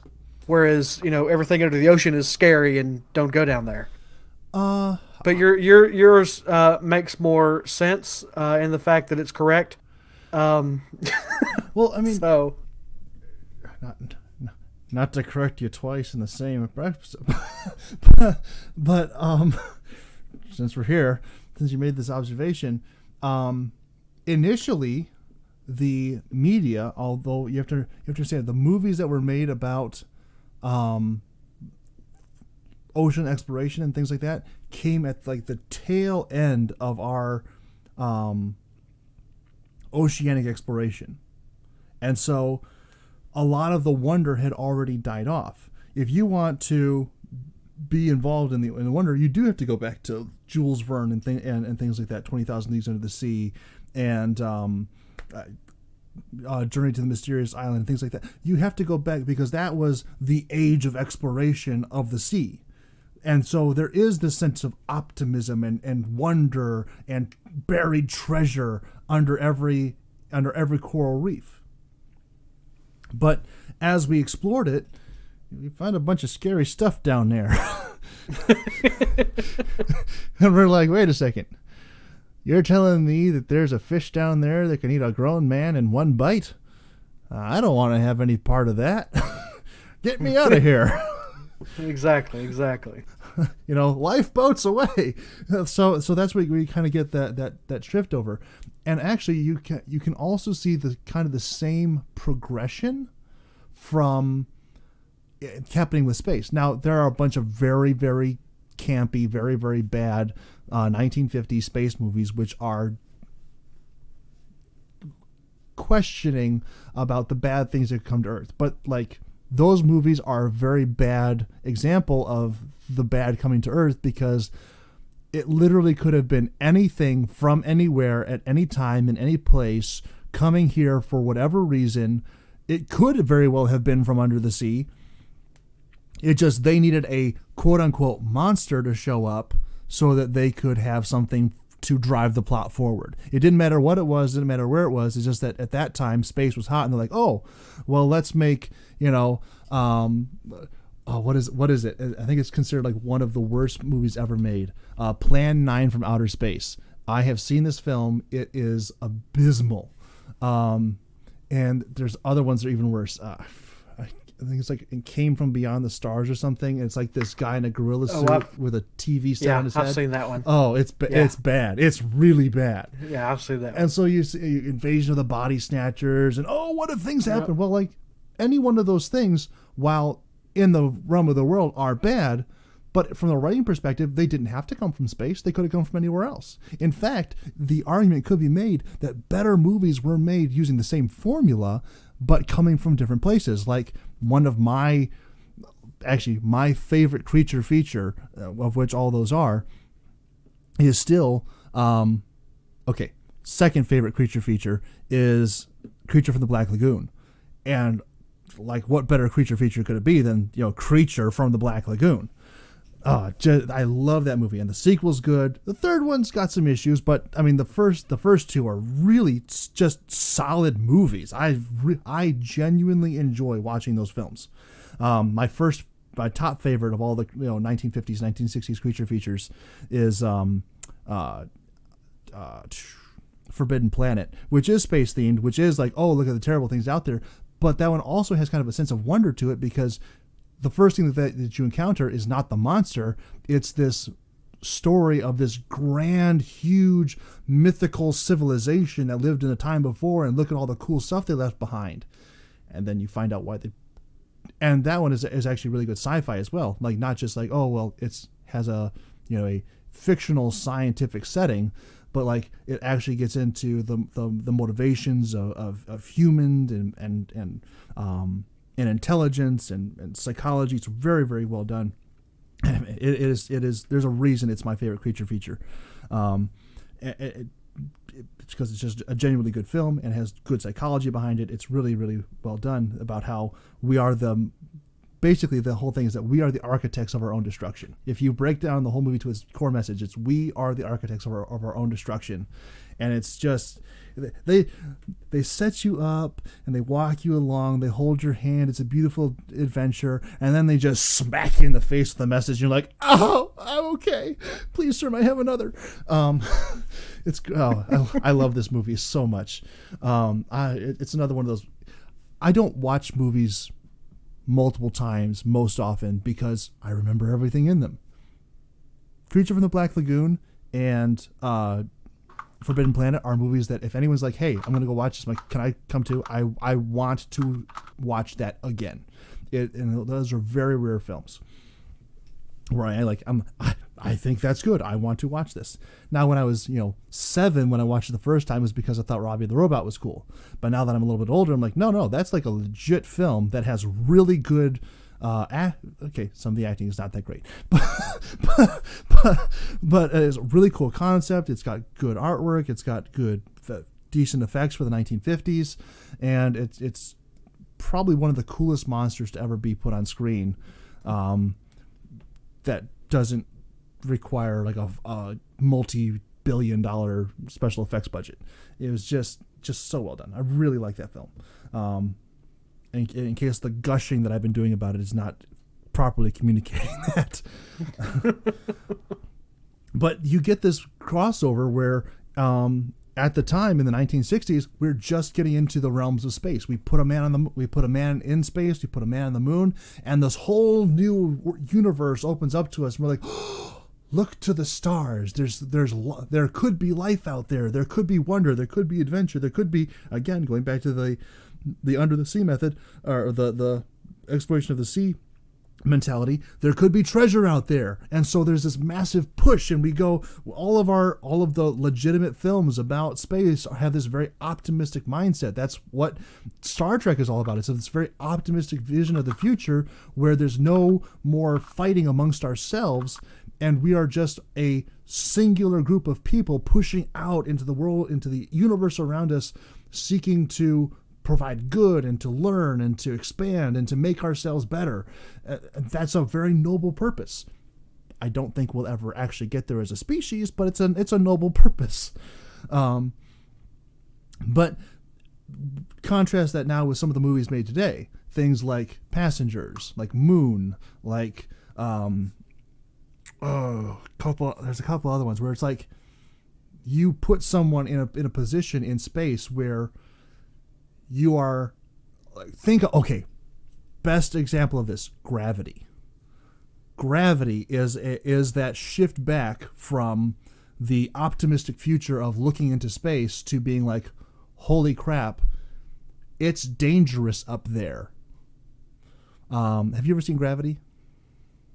No. Oh, you should see Gravity. It is a triumph of filmmaking. I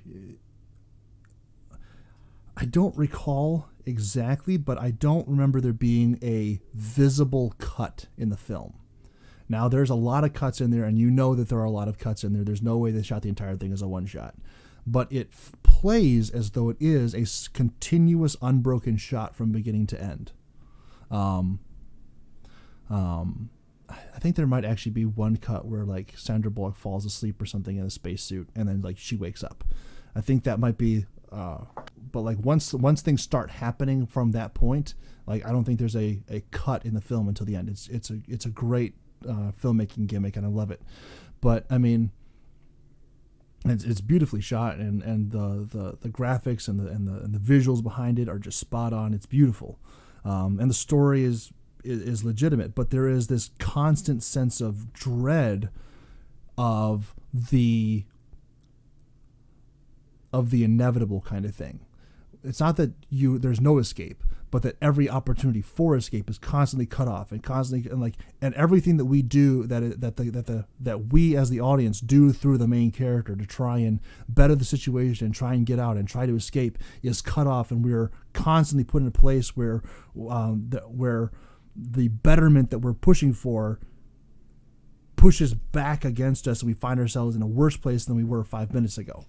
And that's kind of the same mentality as it came into seafaring films. Yeah, we have Jules Verne's 20,000 Leagues Under the Sea. We have Journey to the Mysterious Island. We have the Seven Voyages of Sinbad. We have all these great, very optimistic seafaring films. Treasure Planet.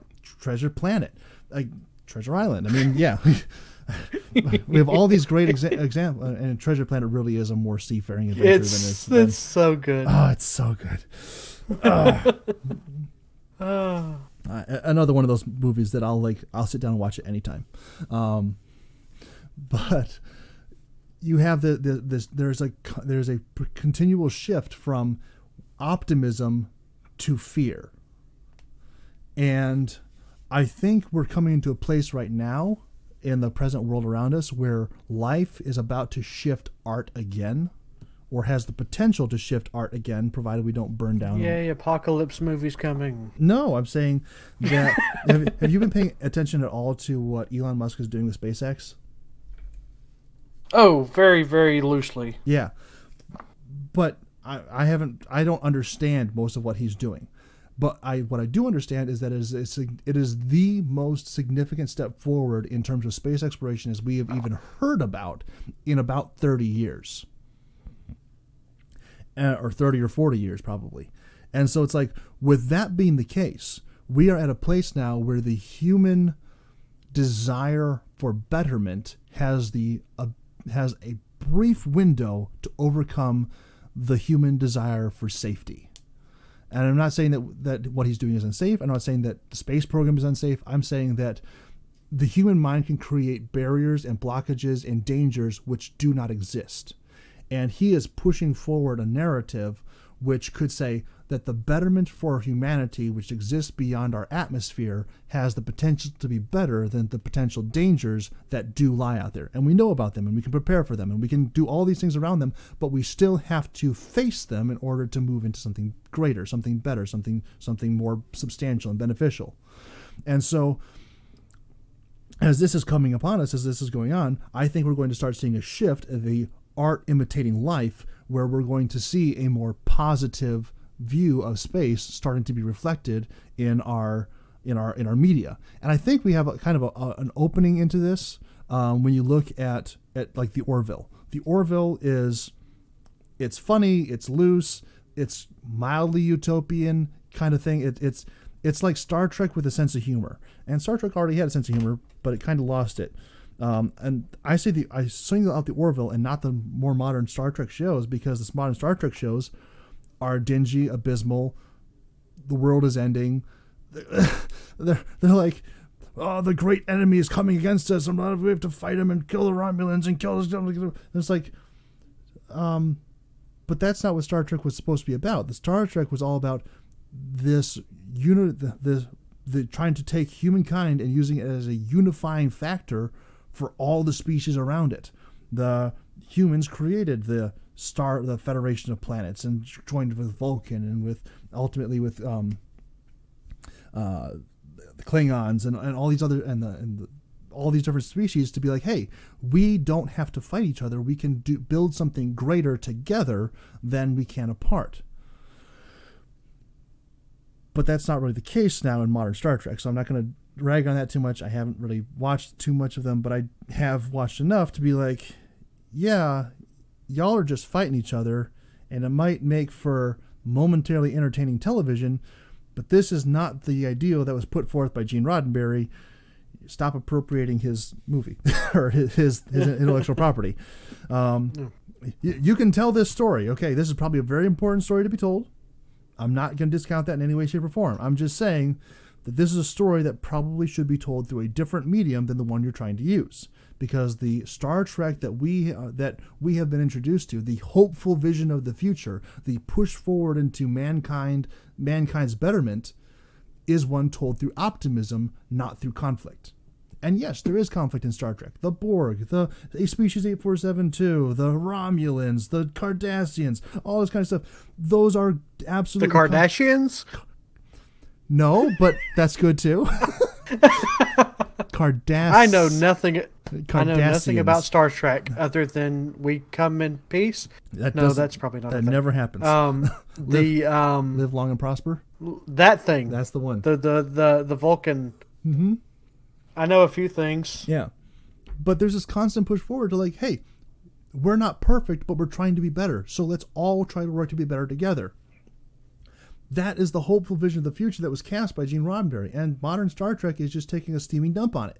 The Orville is kind of like Star Trek Light, but in the second season, they're like, hey, we'll still be funny, but we're also going to have a real conversation about how we can actually be better as a society. And they picked up that mantle of core, positive, push forward Star Trek, as was put forth back in 1966, and they're just running with it, and it's beautiful. And I'm so excited for season 3 to come out. And that's kind of the thing. When you look, I may be about to get angry. I'm going to let you know. That's okay. You've taken over this little conversation. So you brought me here. And also, did you really expect anything different? Absolutely not. Okay. That's why I haven't stopped you yet. Okay. So, Star Wars. Okay, so before you get there, okay, hold on one second. Have you watched the behind the scenes stuff for The Mandalorian? I have not. No, I need to. You need to. I'm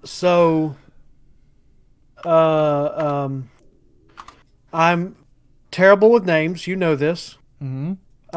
So I can't give you a name right this second.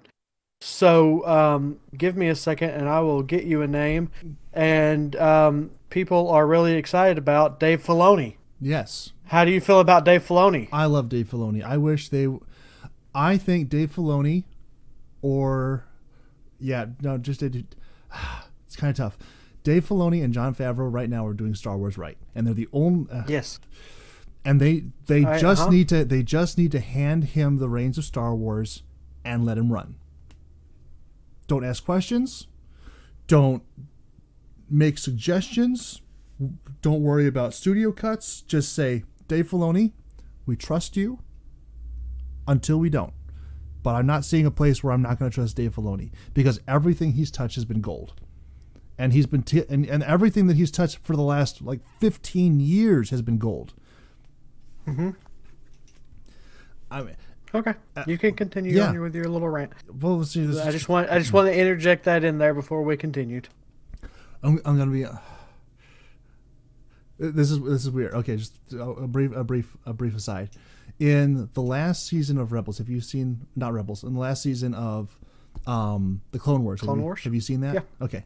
Yep, I'm caught up on everything. In my opinion, that has the darkest moment in all of Star Wars in that scene, in that thing, and it's not made anything of. It's not a big moment. It's just this thing, and it really, if people catch what actually happened, it is so dark and from the ideals that the Jedi profess. And I am one who will say first and foremost, loud and proud, the Jedi are the ones in the wrong in all of Star Wars. Fight me. But no, you're so on that. Wait, Dave Filoni agrees with you. I am so glad. In the last season of the Clone Wars, they're on the planet. I forget what the species name is, which is not like me, but the gangster planets, and they've caught the Ahsoka and the two sisters, and they break out and they're running through the city, and everyone's shooting at them and doing like this, and they're trying to sneak up to capture the speeder, and Ahsoka reaches out with the Force and yanks this guy's gun up in the air, which makes him stand up, and the sister, not really realizing what's going on because she doesn't know that Ahsoka's a Jedi and can do that, reaches over and shoots the guy. And that was clearly what was supposed to happen all along. There's no other way that ended any other way. And I'm like, Ahsoka just killed a guy through the Force. That's something that no Jedi is ever supposed to do ever. And on the one hand, it's wow, that is dark. That is probably a darker turn than Darth Vader marching through a corridor, hacking rebel scum apart with his lightsaber. That's an awesome scene. I love that scene. It's a great scene. But she's oh yeah, I'll just casually make this guy step out of cover and get shot. That's really dark. Really dark. And I'm I don't know how I feel right now, because like I like Ahsoka as a character. She's great. She's awesome. That's really dark. I don't have a defense for that. She just like straight up murdered that man. There's no positive thing that comes out of that other than now he's dead. It's like, wow, that's really dark. I'm still conflicted with how I feel about that. But what he's done in that whole series is just gold. The fights with Darth Maul, the especially on Mandalorian, the last one. If people watching, if you have not seen this entire series from episode 1, season 1, all the way through to the end, you need to stop listening to what I'm saying and you need to go binge that right now. It's on Disney Plus. Go do it. No excuses. Do it. Just do it. But okay, so hopeful vision of the future versus what we're having right now. I will get back there. Star Wars began with a Western. It was the lone gunslinger going out there to not, and it was the classic hero's journey mixed with a Western, mixed with a little bit of Nazi propaganda, all kinds of. It was a really cool idea, and it was just all these different things and archetypes that the human mind could because we are pattern recognition machines. We look for patterns, and so what George Lucas did is he says, okay, let's take all these patterns that you recognize and let's throw them in this big old pile, shake them up real good, and see what happens. And it was magic. Not literal magic, it was the Force, but So this happens, and we get this wonderful story of the hero's journey where, yes, you're fighting the Empire, but you're also kind of fighting your own doubts. It's this story of growth and personal development, and then a reaching out of a hand of friendship to your enemy. And then he reaches back, and it's a great interaction between Luke and between Darth Vader. And then the prequels tell the story of how that happened, how that got there. And it's like, okay, I can get that too. And again, the prequels, I will now launch a full defense of the prequels. I will do it in brief. The prequels are much better when you watch them from the Sith perspective, except for the fact that Palpatine, I do not believe, is actually a Sith. Especially not with all the stuff that happens in episode 3, and even more all the stuff that happens in episode 9 now. In episode 9, he is definitely not a Sith. At least not as we understand Sith to be according to all of the canon that we have passing. And I'm going to argue that all the canon that was thrown out and marked as legends is more valid than what we have now. And from that, I can very definitively say that Palpatine is not actually a Sith. He is a heretic of the highest order, and if Darth Bane had been around, he would have stomped his punk behind into the ground and never allowed him to exist at all. Yes. You were going to say something. Yes, I was just going to tell you that you need to go and watch the behind the scenes for Mandalore, or The Mandalorian. I will definitely be doing that. No spoilers. Go do it. I will definitely be doing that.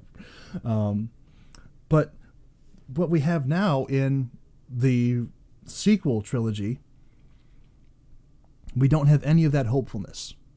We've already seen the hero's journey. We've already seen the bridge, the gap get bridged. We've already seen the proposed evil get taken down. And there was no place to go with that. I still maintain the best thing that could have been done is if they had followed more closely with the books, and if they wanted to actually bring out more of a modern day political message, which apparently they did based on all the stuff that they put into the sequel trilogy, the best thing they could have done was to make the sequel trilogy from the standpoint of a strong, unified new republic, like there was in the books. Put Leia Organa as the supreme chancellor of the resurrected republic, and the Luke Skywalker is the stoic Jedi master rebuilding a lost religion, as it were, and they're trying to build the galaxy together. And then in their attempt to liberate the galaxy from the Empire, they encounter a world controlled by the Empire, stormtroopers all over, Death Stars, AT-ATs, all the heart of military concentration and power. But the people are happy. And they like that. They like that authoritarian dictatorship that's, but you can't like, and then the Republic has to come to grips with, well, are we going to impose our will upon a people who is happy? Are we going to overthrow their way of life to satisfy our own moral convictions? I think that would be an amazing, amazing story to tell. And Star Wars would be a great place to tell that story because you already have all the key pieces in place to tell that story. The overthrow of the empire, the breaking down of authoritarian dictatorships, all that stuff gets like just like, yes, it's right there. And then you can say, but what happens when you go too far? Can your expression of what you think is right actually hurt other people who don't agree with you? I think that would be an amazing story to tell. But instead we got focused on, well, let's try and restart the hero's journey, and we don't actually want to see the whole. We don't want to see the training montage. It's like trying to watch Rocky but cut out the training montage. That's a terrible movie. It's a terrible movie. And so they just like threw in Rey, and she can do all the stuff, and she can fight with lightsabers, and she can, Mary Sue it up, And I don't like to use that term because I think there's a lot of very good acting decisions that were made by Daisy Ridley and by the director, and a lot of good things that happened. I genuinely like a lot of parts of her portrayal. But most of the time, I don't actually know what she's trying to portray. A lot of the individual scenes for me work very well, but in terms of like the whole picture, I don't actually get what's going on here, because I don't think. I think the general thrust of the character of Rey was she is powerful. Okay. What does that mean? She's powerful at what? Everything. Well, that's going to be a bit of an issue because if she is like the all-powerful one, then there's not really anything that's going to be difficult for her. And there is a whole subset of storytelling for that, but it's mostly comedy. I mean, where there's actually a subset of Japanese manga right now. They're called isekais, and most of them are. This is getting really deep into nerdy stuff, and I apologize. but like, no, you don't. But like the major conceit of all of these is that there's it's kind of like the idea of a Connecticut Yankee in King Arthur's court, where a modern day person is thrown back into like some sort of like feudal or fantasy setting, and the first thing that happens when they show up there is that they are endowed with this gigantic blessing from God, and they are basically on par with God in terms of power in this world, and nothing can hurt them and nothing can stop them, and they're super powerful. And 99% of them are just straight comedies because they don't know most of the time that what they're doing is out of the ordinary or in any way exceptional. And so they just kind of bumble around doing what they think is like, oh, it's a natural thing to do because I have the power to do this. And everyone else is like, I've never seen such a powerful entity as you. You're amazing. And they're like, well, don't worship. And there's a comedy aspect to that, which works. But when you take a super powerful character like that and you put them into a non-comedy setting where that is not the joke and they're definitely not in on the joke, it kind of torpedoes your whole storytelling because it doesn't make it seem as though anything is really going to be a threat. There's never a point where you feel like they're in danger. There's another, like Captain Marvel. I've seen Captain Marvel, I think 3 times, twice in theaters. I may have fallen asleep the second time in theaters. And that is the only movie I've ever fallen asleep in a theater for. And it was the second time, but it was still the only movie I've ever fallen asleep in while watching it at a theater. Watching that movie, I never feel like she's in danger. I never feel like there's anything that's going to hurt her. There's nothing going to harm her. There's nothing that she can't, photon blast her way out of. Oh, why do you think she wasn't in the second Avengers movie? It's like there's a point where it's like, oh, feelings, I don't want those. Photon blast. It's like that's the next. Like that was literally the next thing that's going to happen. And my memory on this movie is somewhat fuzzy because some parts of it are not very memory, but I am fairly certain there's a point in there where feelings were about to be brought up, and actually it's the end of the movie where she's facing off against Jude Law, And he's like got his fists up and he's gonna punch her, and like this is a moment where she could actually have this gigantic like moral physical victory where she's just like, okay, I've overused my powers today. I can lay those down for 5 seconds and I can kick this guy's butt because that's a real payoff for the watching audience. And she's still not really in danger because, you know, she took a missile to the face and was fine. What's he going to do with his fist? But she doesn't. She just photon blasts him. And it's like, there's no emotional payoff there. It's like, it's the most hollow, empty victory you could possibly have. And I feel no stakes in that whatsoever. As a viewer, as a watcher, it's like, what are you doing here? I'm trying to like your movie. I'm trying to like your story. I'm trying to like your characters. But when you say that, when you get to the point where there is no more sense of wonder, when you say that all the things that can be gotten, that's why Luke is such a great character, because he is new to all this. He's discovering at the same time that the rest of the people are. Oh, what's this? A laser sword? Well, better not look at it. Yeah, better not look at it straight in the eye and turn it on or anything. That'd be a really bad idea. That's such a. I mean, people make fun of it, but like that is such a great moment because what does he know? He has no idea. He doesn't know anything more about that than we, the audience, do when we first see it for that first time. But as the story progresses, you begin to understand what all the things are and how they work together, and there's this continual progression. And it's a great line. Let's not discount that. It's a great line, but it's a throwaway line, really, in episode 7, where Han Solo says, "The stories you've heard, they're all true." Well, what stories? What stories have they heard?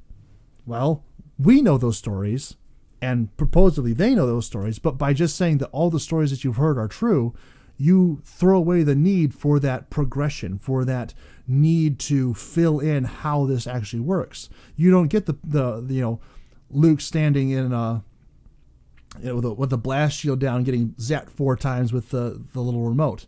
You get a little touch of that, which is really more just like a callback to be like, hey, look at this cool thing we brought back that was in episode 4, in episode 9, where she's, you know, chasing it down in the woods and cutting trees down and almost kills baby BB-8. But like, you don't. That didn't need to be in that movie because at that point we already know she's powerful enough from the stuff she's done in the other 2 movies that that's really just kind of an exercise in futility. She should move on to more advanced training techniques. Also, why are you running the course? And how do you even fail that course? Which apparently she does because she says she does, but we don't even know what the stakes are involved with that. So it's like there's no, without clear definition of how things work, you can't determine as the audience what is or what is not working within that universe, what isn't working within that framework. Have you ever heard the phrase saying that you can't win a game that you don't know the rules to? Yes. It's kind of like that, where you can't engage with a universe that you don't know the rules to. And that is something that episode 7, 8, and 9 really fell into. They didn't establish the rules. They just assumed that you knew them from, 1 through 3, 4, 5, 6, which, okay, a lot of people did, a lot of people do, and rehashing them does have a certain amount of only limited benefit. But there is still benefit, particularly when you're going to start introducing new things like you did in episode 8, which I think is probably the best addition of the entire trilogy, that whole, like, hey, we're talking face-to-face thing, but we're really far apart. I think that was very cool. I think that was very well done. I think that should have been expanded upon even more so than it already was, rather than just using it as kind of the gimmick that they used it for. I think that could have actually had some real emotional weight that kind of got dropped to the side because, well, we just want to move the story on to this point and not really explore this. Mm-hmm. I think there's a lot of really cool stuff that could have been done there, and it was just wasted opportunity or missed opportunity. But we need that sense of wonder. We need that sense of adventure, of that there is something better out there. That is kind of the whole core of human civilization, that we come together as a people to move beyond just what we have. We say we have this, but we assume that even as we come to the point where we have this, that there's probably something better for us beyond, if we can just find the means and to reach that. I was reading an article today about how they're determining new how they've developed these like quantum sensors where they're able to determine like what phase and shift atoms are in, and they discovered a whole new fifth state of matter through these quantum sensors. And I'm like, that's so cool. I remember being in elementary school, oh, there's 3 states of matter. There's gas, there's solid, and there's liquid. And then you get into middle school and they're like, oh yeah, there's actually a 4th one. It's called plasma. Well, now there's a 5th one. I'm like, wow, and we just found out about this like this year. And like, that's so cool. I saw that too. Yeah, that's so cool. Yeah, I was reading it and I was like I read it just cursory, and then I went, well, of course there's 4 states of matter. Wait, no, that says 5. Mm-hmm. Yeah. I mean, and that is the kind of thing that we as a society should be pushing for. That's the thing that we as a species should be pushing for, to move beyond the realm of where we are. We have gotten so caught up in trying to fix where we are that we forgot that there's the possibility of going somewhere else. Dadgummit, that's a good thing. Someone write that down. I'm going to tweet that later. If you don't remember what it is now, you're going to have to go back and listen to it. I'm gonna write down the timestamp. I'm going to write it down. You just said it, and I don't remember what you said. I said we have become so wrapped up in the idea of perfecting where we are that we have forgotten that there's the possibility of going somewhere better. Think about that. That's gold right there. That's gold. I don't care who you are. Like that just fits with all of human history right there. As soon as you start getting muddled down in the minutia of trying to fine tune every little thing where you are, you forget, you lose sight, you lose the forest for the trees, trying to manipulate your exact situation. But if you can look beyond and say there's something bigger, there's something better, there's something more powerful, there's treasure, there's gold in them there hills. That's what it's all about. That's what really people really need to be focusing on. Not trying to fine tune. You are getting your preacher voice on right now. A little bit. That's what we need. That's what we need to be focusing on. That's what really matters. Not where. I mean, and hey, that works as a preacher voice. The whole thing of Christianity is, hey, we're doing pretty terrible down here. There's a better thing coming. Here's how you get there. I mean, the better place we're going to. That's all of Christianity. Congratulations. We'll sum it up.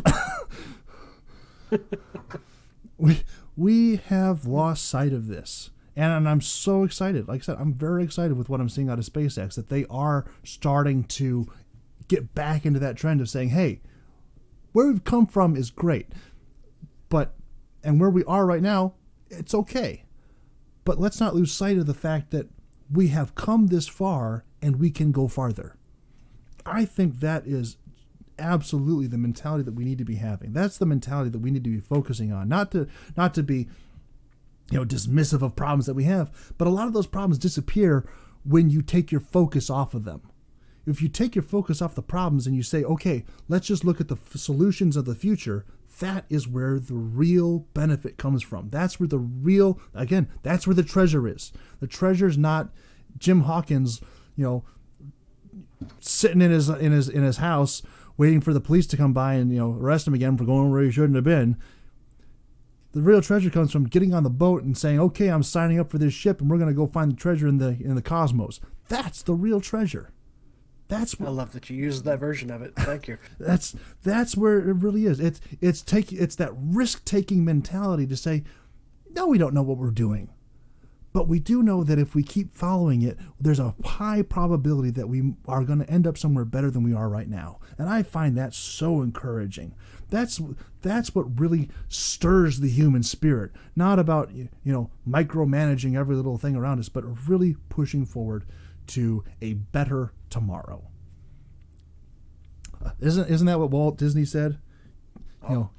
Keep moving forward. There's a great big beautiful tomorrow shining at the end of every day. There's a great big beautiful tomorrow and it's only just a day away. Yeah, that's what he said. I couldn't say it better. That's beautiful. I mean, you were a little flat on a Speaking couple of, I've been watching a lot of old Disney stuff that actually had Disney in it. Yeah. And I really wish I could have met that man. Mm-hmm. Just his spirit and his brilliance, it just awes me every time I hear him speak. Have you ever seen Saving Mr. Banks? Absolutely. It's such a good movie. What kind of a Disney fan do you take me for? Hey, I'm just asking because I again, it's one of those great examples of like. I assume the majority of it is very factual because they say in the movie and they show later on that it was a requirement of whatever her name was, that all of these sessions for brainstorming and everything be recorded. And so all this stuff comes from those recording sessions. And it's like, well, that's a great way to do a biopic if there is a copious amount of material to pull from. Exactly. I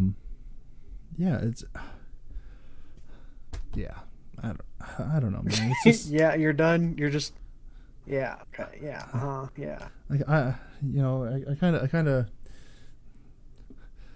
can't. You can't top the quote, can you? I can't. No. Also, the analogy I was going to use in its original context is fine. In modern day, you can't use that analogy. It's dirty. I'm not sure I want to know what you're thinking now. Well, it comes from the days of muskets, where muskets, there's not really a way to unload a musket, except for one: pull the trigger.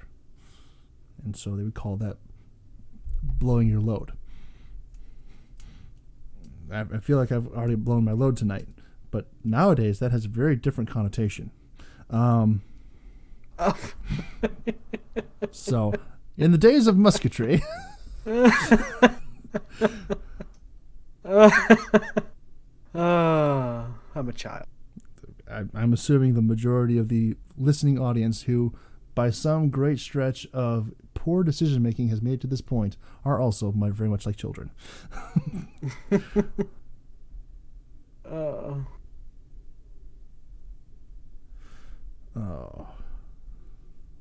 Well, it seems like we've run out of steam for the night. It seems that there are no other things. So let's end it here. Let's pass it off. Anyone who has pass it off? Are we gonna raid somebody now? No. This is where you pass it to the audience, because this is YouTube. This isn't a stream. People who have made it to this point, who have endured the long, arduous journey of arriving here.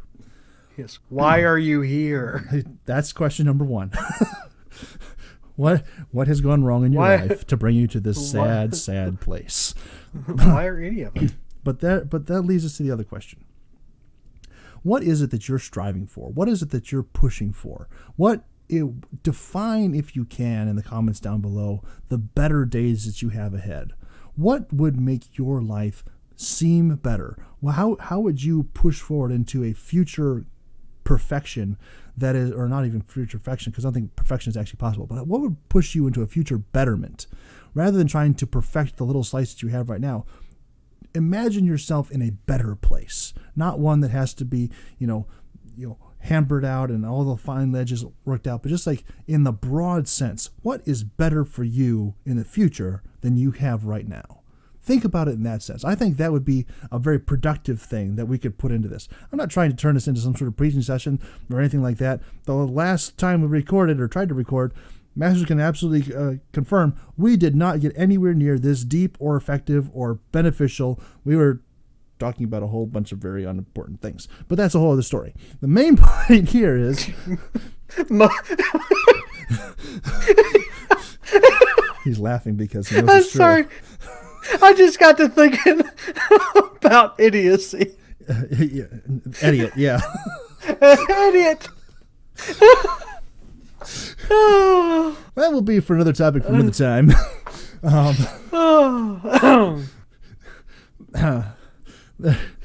There's yeah, but but for today, imagine something better. Imagine something in the future. Imagine yourself in a place that is better, is more advanced, is in every possible way improved from where you are. Imagine that. And let us know in the comments down below. If you have things that you want us to talk about that are not related to that at all, also throw those down there. I'm certain we will get to them, because that's the whole point of this. We just talk about whether you want us to or not. We just talk about random crap. That's how this whole thing started. We were going to call it something else in the middle of the last time we tried to record. We just started going off in the random tangents everywhere, and it's like, oh, well, we're just talking about other things now, and here we are, Other Things Podcast. Welcome, or goodbye, I guess. But let us know what you want to talk to. Talk to us, and we will talk to you as we talk to each other. Or I just basically just run them on for 2.5 hours, and Matt just goes, "Yes, sir, that's great." Or, man, is he still talking? I think that might actually be more accurate. There's probably a point here where Master's like, "Why is he still talking? How is he still talking? He's still going. Yeah. Has he not run out of breath yet? I can't imagine this. It's almost midnight. What's wrong with this guy?" Not for me, it's not. You're living in the past. Anyway, thank you all for watching. Masters, any closing thoughts, ideas? No, just everybody hug an idiot near you. Exactly. Hug all the idiots. We will tell that story next time if we remember. Yeah. Anyway, thank you all for watching. It has been a lot of fun for us. I hope it has been for you. Any of you poor people who are still here, watch this on 2x speed if you can. That might help. Yeah, I don't know. You might not be able to understand him if you do that. That's true. I do talk fast. But thank you for watching. Those of you who have, hit that like button down below. Smash that subscribe button. You know, all the YouTube stuff like that. And we'll hopefully see you again next time. Unless we get all the... well, I mean, we'll still probably talk, but y'all may report us to YouTube for something, and then we won't be here anymore. But, that's for fun. Anyway, thank you all for watching. We'll see you all next time. Goodbye.